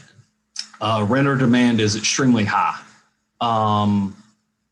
There are times throughout the year we would be fully occupied, and we would have a wait list of 5 to 10 people that still needed a room that had nowhere to go. Okay. And where do your tenants come from? Do you advertise for tenants in your boarding houses? We do very little advertisement for boarding houses. We have a great partnership with several different agencies throughout Burlington. One is Allied Churches and Jay, the director there. One's the Women's Resource Center. Got a great relationship with Susan, which is the director there. The Hope Program with Dr. Penny, Boys and Girls Club, Salvation Army. They're really the ones that are calling on a weekly basis that people are in a huge need for affordable housing in Burlington, and they have no other options. What is your understanding as to why those agencies call you and wouldn't call the Burlington Housing Authority or other landlords that might deal exclusively in single family or multifamily homes? Well, there's a direct need for certain tenants. Normally, a boarding house is the first thing out of homelessness or right before homelessness. We have a great relationship with these agencies because we provide a good product. I'm a firm believer that everybody deserves to lay their head down on a pillow at night with a roof over their head and running water and a decent place to live. And we provide that. And that is the reason why we have such great partnerships with other agencies. And that's why they don't call anyone else. There's one director with an agency that he has my number. He calls me directly. And sometimes people come in their agency and less than 24 hours they're housed because that's what needs to happen for some people with affordable housing. Mr. Chairman Wilson, if I could ask that the questions be directed towards the notice of appeal, which is a matter of 5 versus 9 rooms.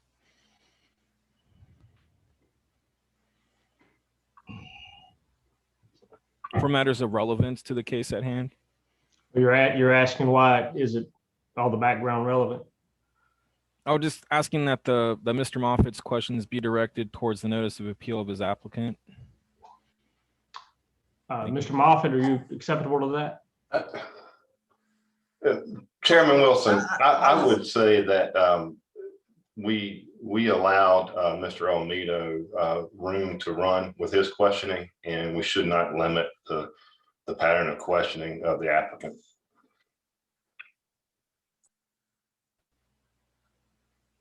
I'm fine with whatever you rule, Mr. Wilson. Well, Mr. Moffett, quickly, do you have other witnesses that you intend to call? No, sir. I may ask questions of public commenters, but I certainly, I would say I'll respect your ruling, but I also don't want to be limited in the witnesses that I call as well. The city did have a number of witnesses testify on their behalf, so I don't want to be limited in that regard. I don't anticipate more than Mr. Andrews, but I would like to have my time. No, I think you should be afforded your time. I agree. I'm just trying to gauge how much additional witnesses are going to be. But if this is your only witness, or certainly your main witness, then please continue. Thank you, Mr. Wilson. Mr. Andrews, do you undertake due diligence investigation on properties that you consider for purchase? Yes, I do.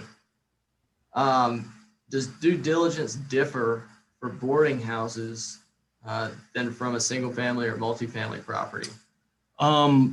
Yes, it's more in-depth due diligence because I know the stance for boarding houses or the stigma of a boarding house within the city.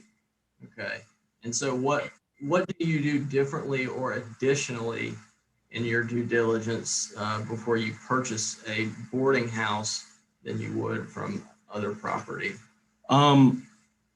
Well, I know that the very first boarding house I ever bought was in Reidsville, North Carolina, and I partner with the city. I don't want to be blindsided years later, not doing the due diligence up front. So I ensure that it's zoned correctly. I partner with the appropriate city officials to verify that the property is a rooming house or can be a rooming house, so I don't run into any issues down the road. Did you undertake a due diligence examination on 504 West Webb before you purchased it? Yes, I did. And so what did that process entail? That process entailed, I talked to several different city officials. I talked to David Beal, the former assistant director of planning with the city of Burlington. I talked to Joey Lee, which was over the zoning portion for rooming houses. And I talked to the late Ray Rice, which was director of inspections. Would you have confirmed the zoning of the property in those conversations? Yes, I did. Would you have confirmed the accessibility or availability of utility services? Yes.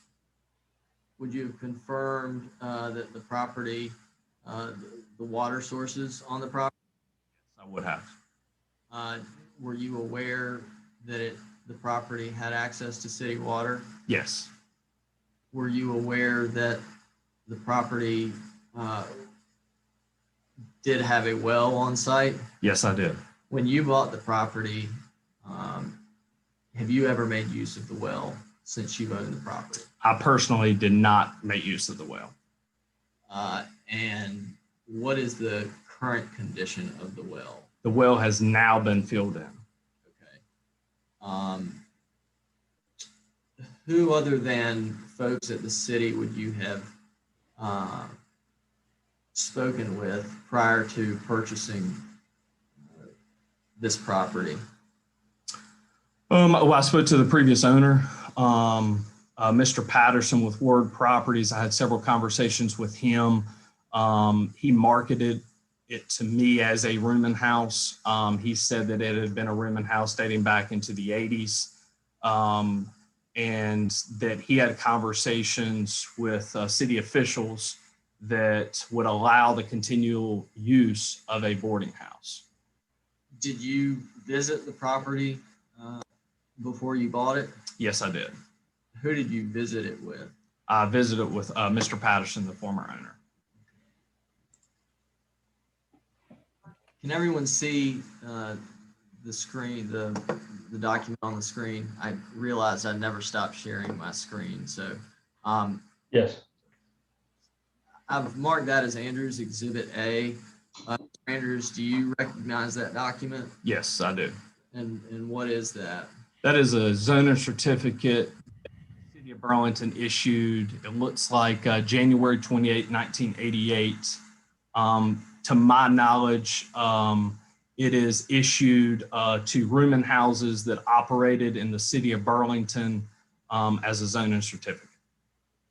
Just to clarify, is that 98 or 88? 98. Excuse me.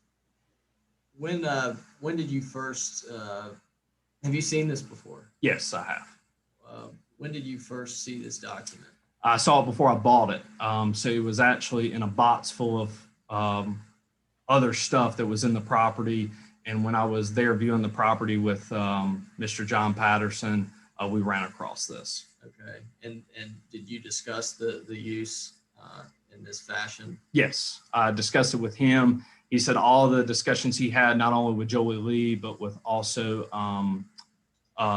Mr. Bill with the planning department, that it could continual use of a rooming house, which I also had those same conversations with both of those individuals. Okay. Have you spoken with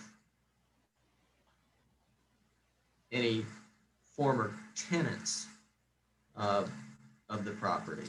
Yes, through this process, I've located two different individuals that had stated that they stayed at this property. One was dating back to the mid 80s into the 90s, and then the early 2000s to, I believe it's 2012. And did that individual provide you with a letter affidavit to that effect? Yes, sir, they did. They both did. Have you talked to other former tenants of the property? Those two individuals are the ones that would provide statements. I did talk to other individuals that had said that they had stayed there off and on, but I was not able to get a letter from them. Do you have any current tenants that have stayed at the property in past years prior to your owning it? Yes. How many of those? 2 to 3, and they're in other rooming houses that we had recently bought in December. They're living at those properties now. Okay, and when did those tenants of other properties live in the 504 property? They both stayed in the 90s and early 2000s. All right, I'm going to show you what I marked as Andrew's Exhibit B. Can you identify that for me, Mr. Andrews? Yes, that's a newspaper article from 2004 about the city trying to identify rooming houses. Are you aware that in 2004, the city amended its zoning ordinance to limit the occupancy of boarding houses to 5 units? Yes. And were you aware of that at the time that you purchased the property and in doing your due diligence? Yes, and that's why I asked David Bill and also Joey Lee about this, because I knew the city's position on rooming houses, and I wanted to make sure that once I bought the property, I would be, grandfathered in or identified before the 2004-2005 amendments.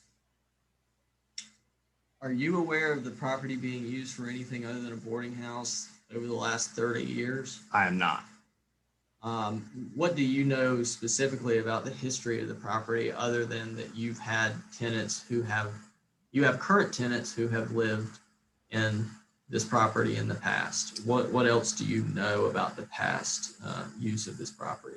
Yep, through the due diligence process, with talking with Mr. Patterson and other landlords, there's 2 other landlords that have wrote letters as well, stating back when the property was for sale back years ago that it was advertised as a rooming house, a boarding house, One of the letters, one of the landlords stated that it had a functioning well in it, and that's what the agent had told him personally, and that the property, to their knowledge, was a rooming house, and that's the way it was advertised.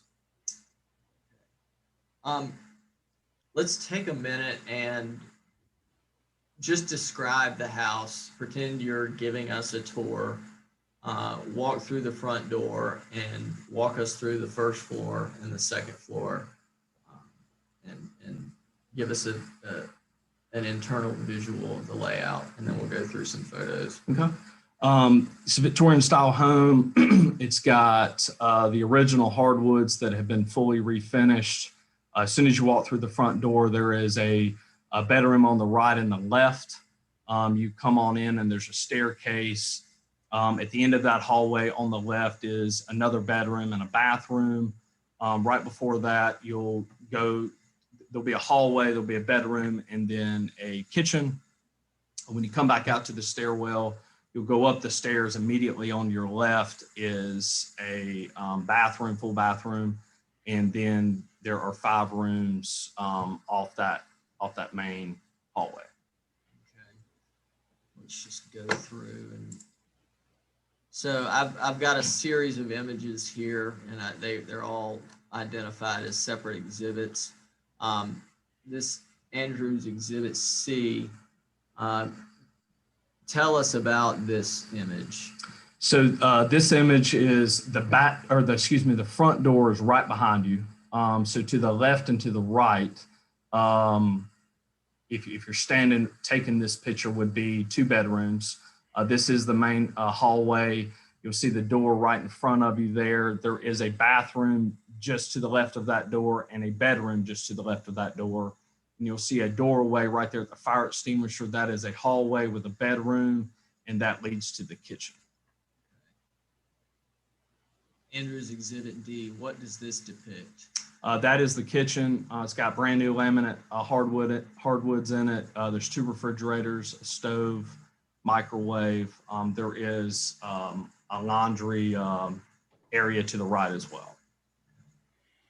Andrews Exhibit E, what does this depict? That is a bedroom. So you can see that we provide the bed. It's got hardwood floors. Would that be a downstairs bedroom? Yes, that is a downstairs bedroom. Andrews Exhibit F, that's the stairwell. Does that go to the second floor? Yes, that does go to the second floor. Okay.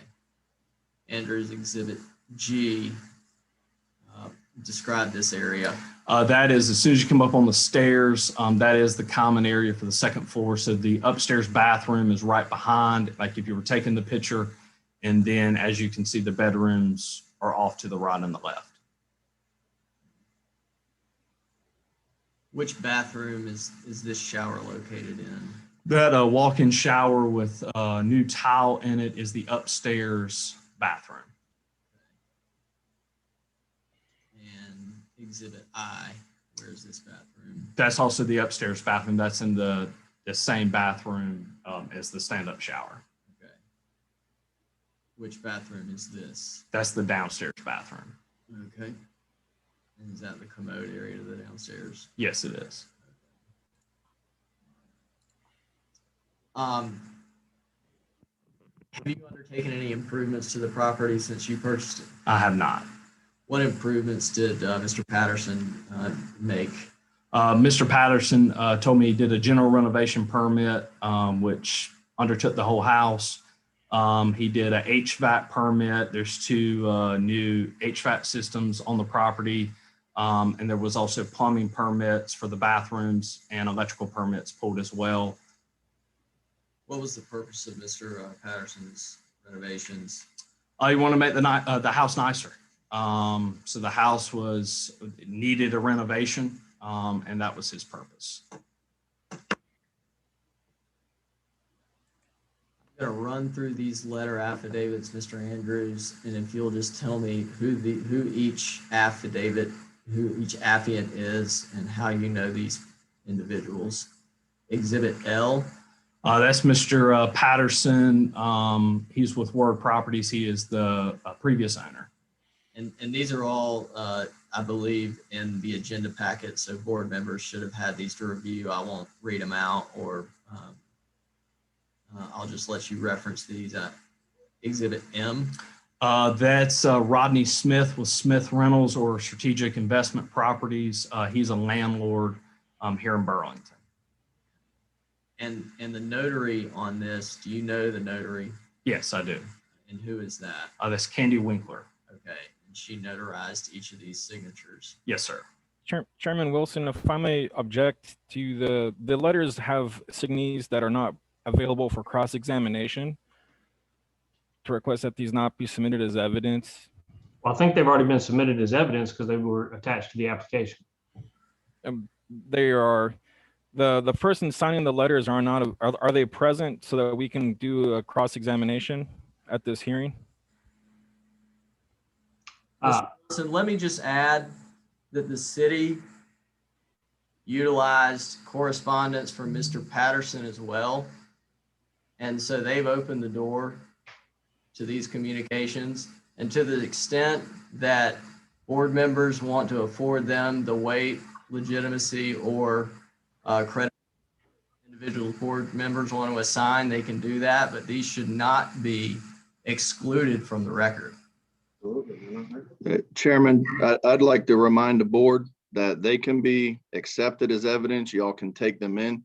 But again, these should not, your decision in this case should not be based on any type of hearsay evidence that is provided into the record. Mr. Moffitt, we'll continue to see the exhibits. Thank you, Chairman Wilson. Exhibit N, Mr. Andrews, who is Joel Martin? Joel Martin is also a property owner here in Burlington. Exhibit O, who is William Moore? William Moore used to live at 504 West Webb Avenue. And Exhibit P, who is Betty Penley? She also used to live at 504 West Webb Avenue in Burlington. And then this is the same Mr. Patterson? Yes. Who submitted a subsequent letter? Yes, it is. And Exhibit R, who is David Beal? David Beal used to be, worked with the city of Burlington as Assistant Director of Planning. That's all I've got. I don't have any more questions for Mr. Andrews. He's open for cross-examination at this time. If I could redirect after, I would appreciate it. Yes. Conrad, do you have any questions of Mr. Andrews?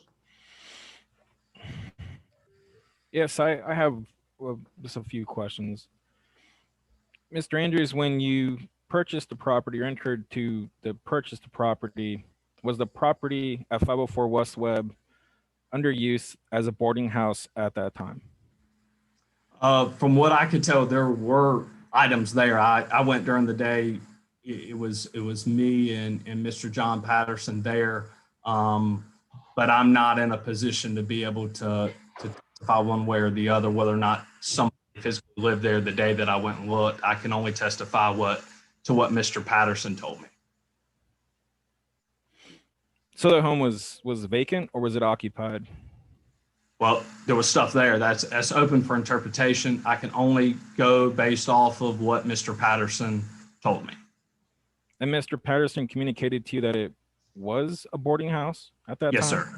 Yes, he communicated to me that the city of Burlington, he talked to not only David Bill, but Joey Lee as well, that they both had told him it could continue the use of a boarding house as long as the utilities were maintained during remodel, which he had done, and that he also stated that people were staying at the property throughout that process as well. In the letter that was provided from the city, does that letter say that it's an approved use that is currently occurring, or is it saying that it is a use by right for the zone district? You're talking about the zoning certificate? Yes, sir. To my knowledge, every landlord that had a rooming house in the city of Burlington received that same certificate. So, and that's that. When I asked David Bill about that, that does confirm that it can be a rooming house or was a rooming house. Mm-hmm. And that letter is often supplemented to the state for licensing. Is that correct? I'm sorry? Is there any state licensing that's required as part of that? You would need to ask the city of Burlington.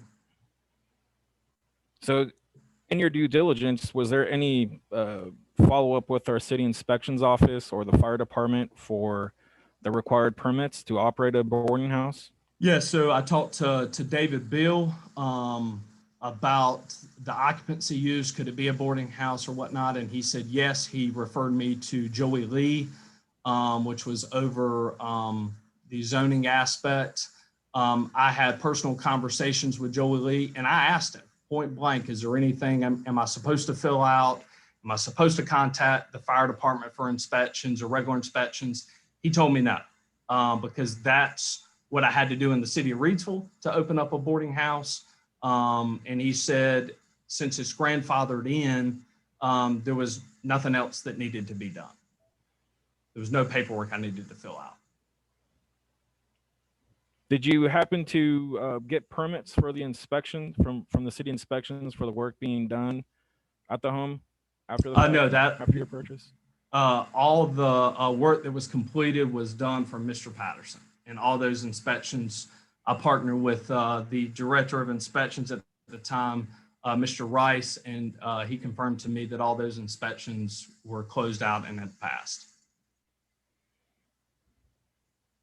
Those are all my questions. Thank you, Chairman Wilson.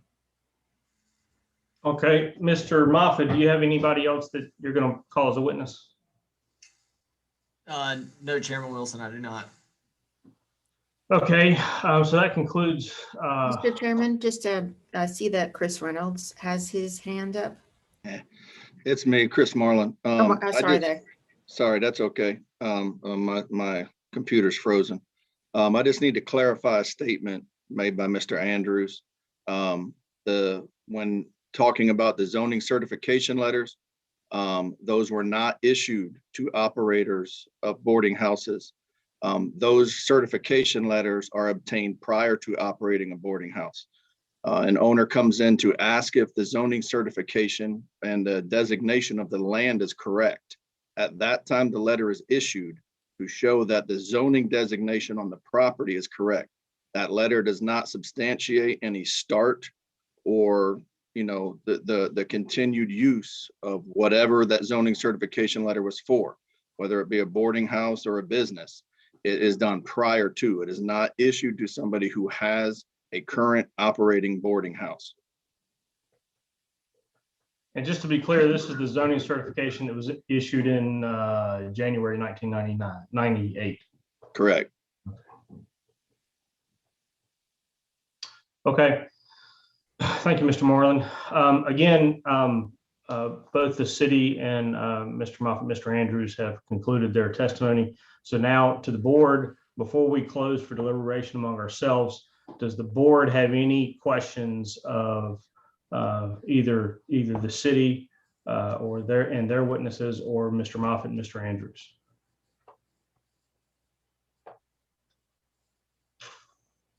Okay. Yes, sir, Mr. Glenn. I have a question. Mr. Glenn? Okay. I had a couple of questions talking about the well, and they brought up having the well, and that would be the reason maybe there was no city water. Would the city not have had to have some safety measure put in and have records of where they would allow the well be hooked into the same system as city water to keep from getting any feedback out of that well into our city water system? Should there not have been a permit for that and that they could use that? And the second question is going to Greg Britt, Chief Britt or Chief Mebane. You talked about going there, very narrow staircase going to the third floor, where I think you said you had 5 rooms up there and 1 bathroom. Was there any fire safety issues there as far as if there was a fire upstairs, block that stairwell, how would people get out? Okay, so Conrad, we'll let you field those questions, and you can call your witnesses back as necessary. Yeah, I'd like to, if Director of Inspections Williams can answer the question from Board Member Glenn about the water, the well connection to city water.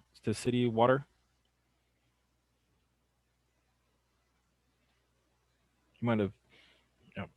Yes, I'm here. So per the plumbing code, there's supposed to be backflow prevention devices in place to prevent the backflow of water into the municipal water sewer or water system, I'm sorry. Also, it's important to note that it is also a code requirement that if municipal water and sewer is available, then that's what shall be used. So technically, they should not be using the well and septic system in conjunction with municipal water and sewer. So if in fact that they were hooked there, inspections would have had to prove a backflow system to keep it from being there. Water well getting back in the system. Well, yes and no, but technically they should not have been using the well and septic system along with municipal water and sewer. Okay. So they're supposed to be completely separate systems. And actually there's wording in the plumbing code that states that if municipal water and sewer is available, that shall be used. Okay. Okay. Okay, I think there was another question for Mr. Britt.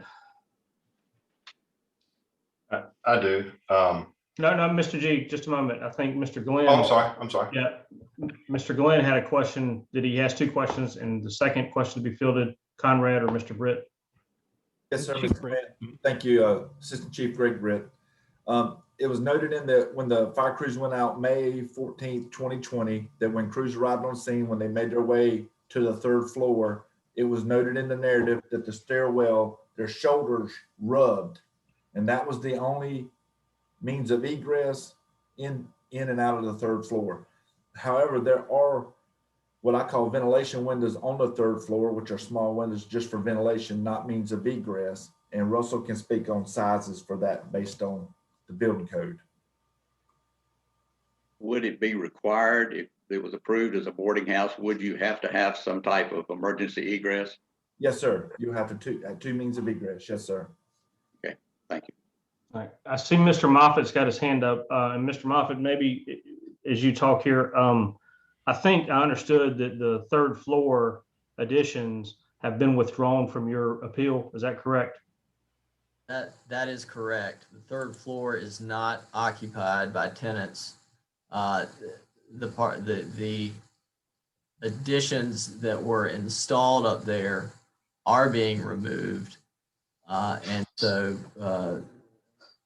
hazards as far as occupancy go on the third floor should be out of the question, aside from storage or attic usage that it may have been used as previously. I will also note that my client did not make those improvements.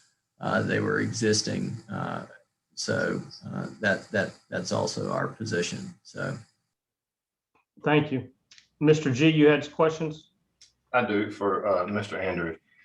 You mentioned conversations with David Beal, Joey Lee, and Ray Rice regarding very specific questions to the property, but you did not mention if you asked them about the compliance status of the property before you purchased it.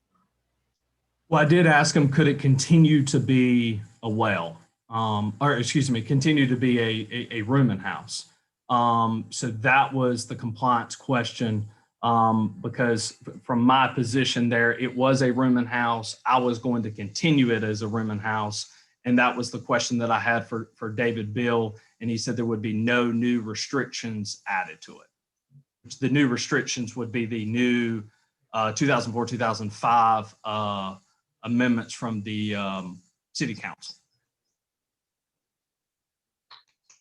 Did you ask for any documentation for your records in case this did arise from those individuals when you were talking with them?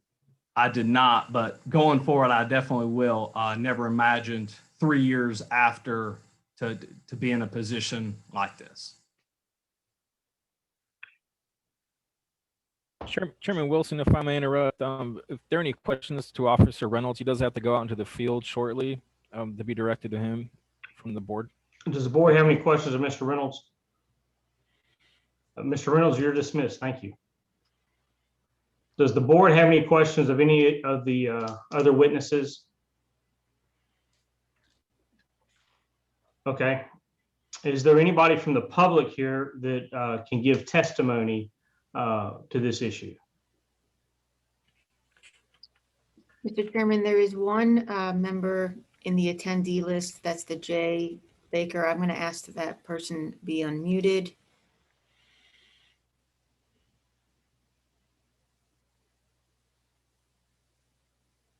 Mr. Baker, go Yes. ahead. Am I being heard? Yes, Mr. Baker, do you intend to give testimony, provide evidence in this hearing? I do not have testimony as to when this became a boarding room and how.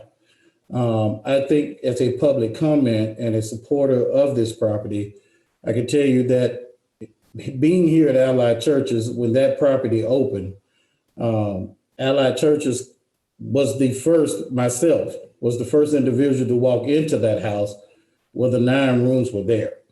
And we immediately started to rent those with the understanding that it was a boarding room, and actually kept that room, that building pretty full for better part of a year and a half, 2 years. Mr. Chairman, if I may.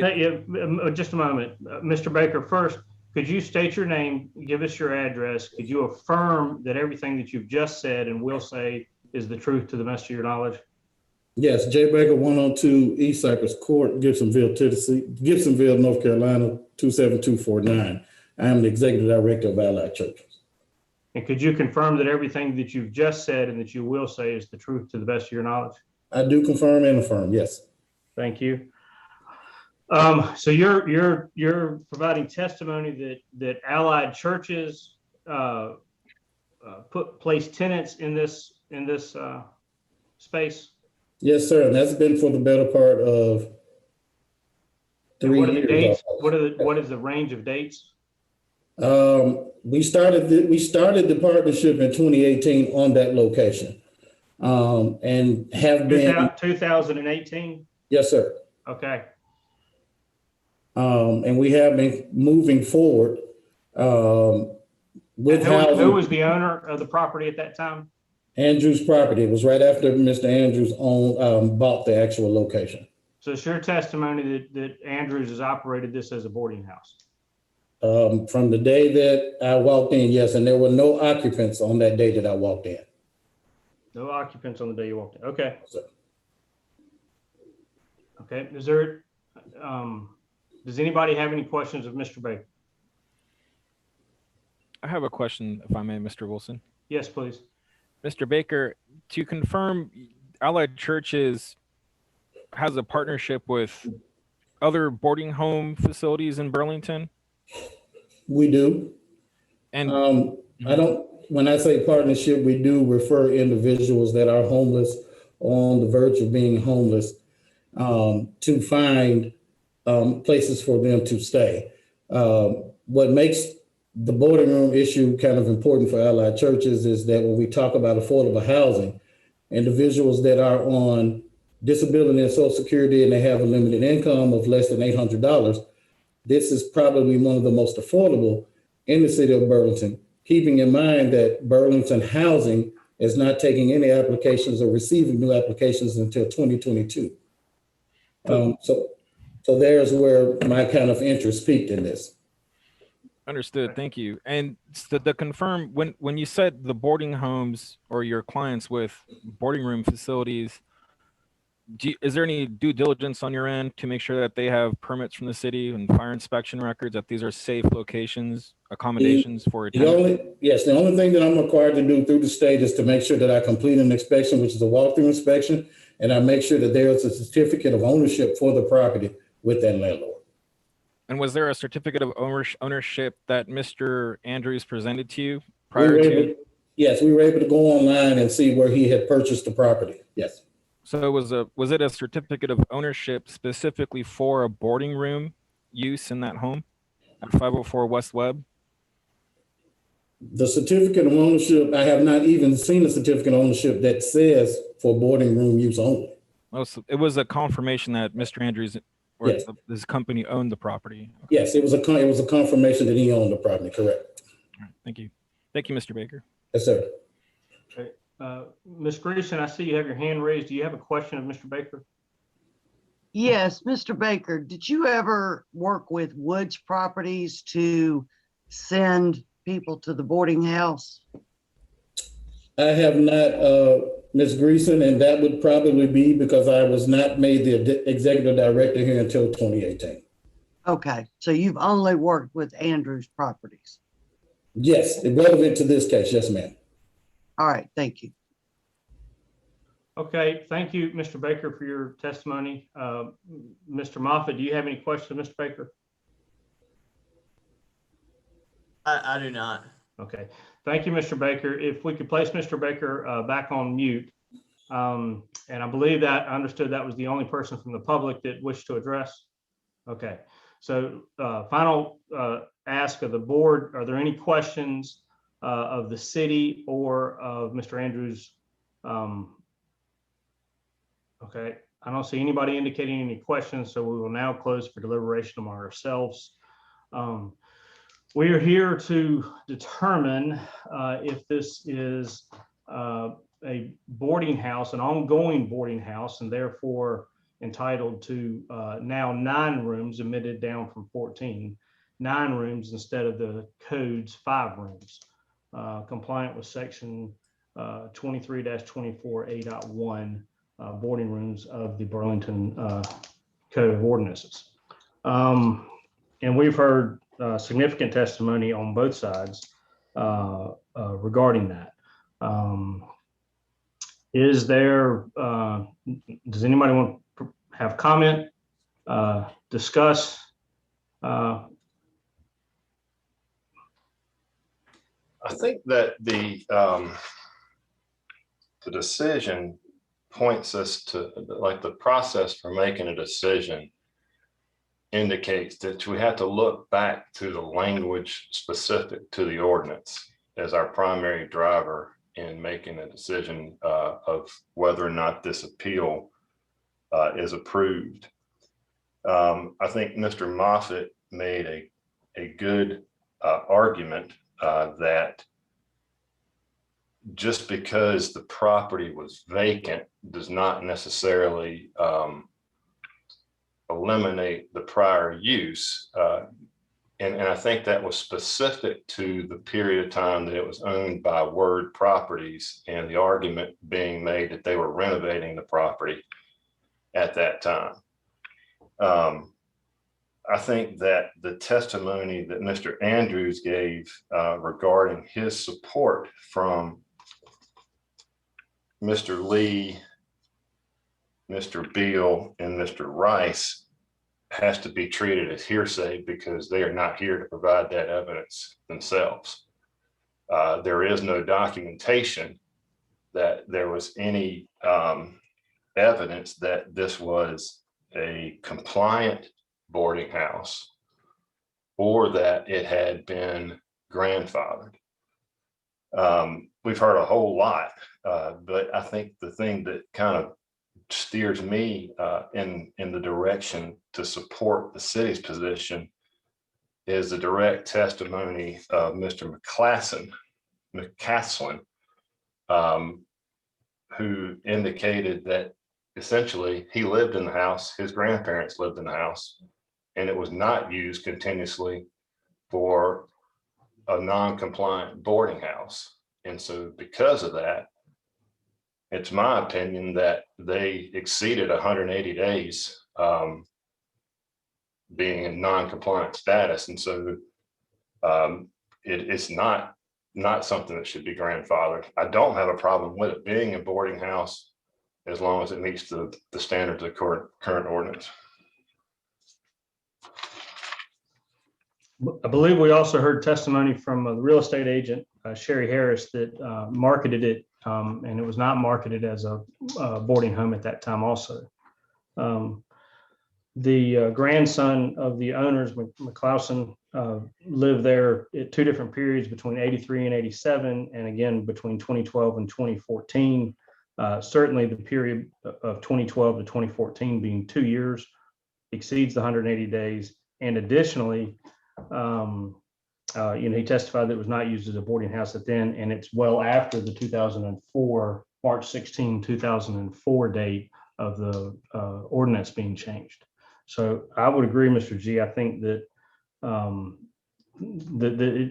this property does not seem to have been previously used as a boarding house, and had it been prior to the 2000 at some point, it certainly was lost its non-conforming status between the 2012 and 2014 period, based on that testimony.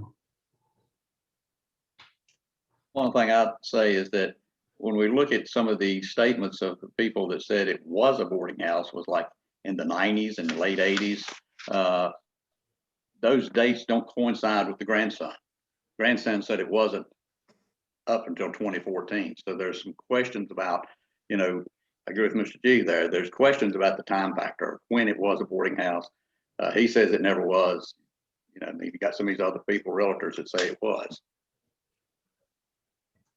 And to contradict some of that, Mr. Andrews, Mr. Moffett could have called some Bill and Lee and some of these others to provide testimony here today as well. They could have been subpoenaed to give testimony today, and they have not appeared. To me, the most compelling evidence comes directly from the grandson, who not only lived in the house from 83 to 87, and then again from 2012 to 2014, but was making weekly visits to his grandparents from 87 to 2012 and said there was no boarding house here. I think he would know.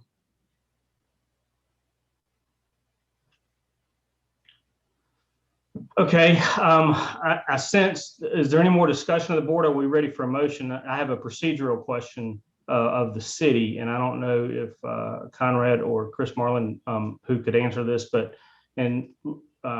procedurally, we don't see a lot of appeals of a zoning enforcement officer. And so we need to make a motion, I believe, to make a motion, I believe, on finding of fact, the facts that we've listed, and to enter those into evidence, and then make a second motion to either uphold or overturn the decision of the enforcement officer. Is that correct? Okay, Mr. Marlin is nodding his head in affirmative. Can you unmute Chris? Correct. Thank you. Thank you, Chris.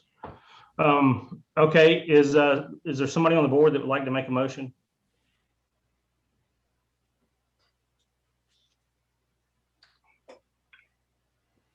I would like to make a motion that we deny the appeal. I'm sorry, bear with me. I need to get the.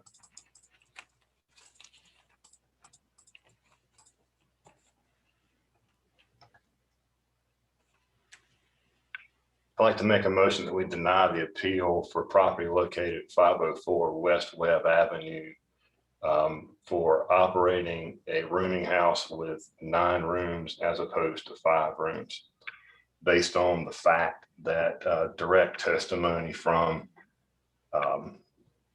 James McCaslin, who was the grandson of a prior owner who was an occupant of this house between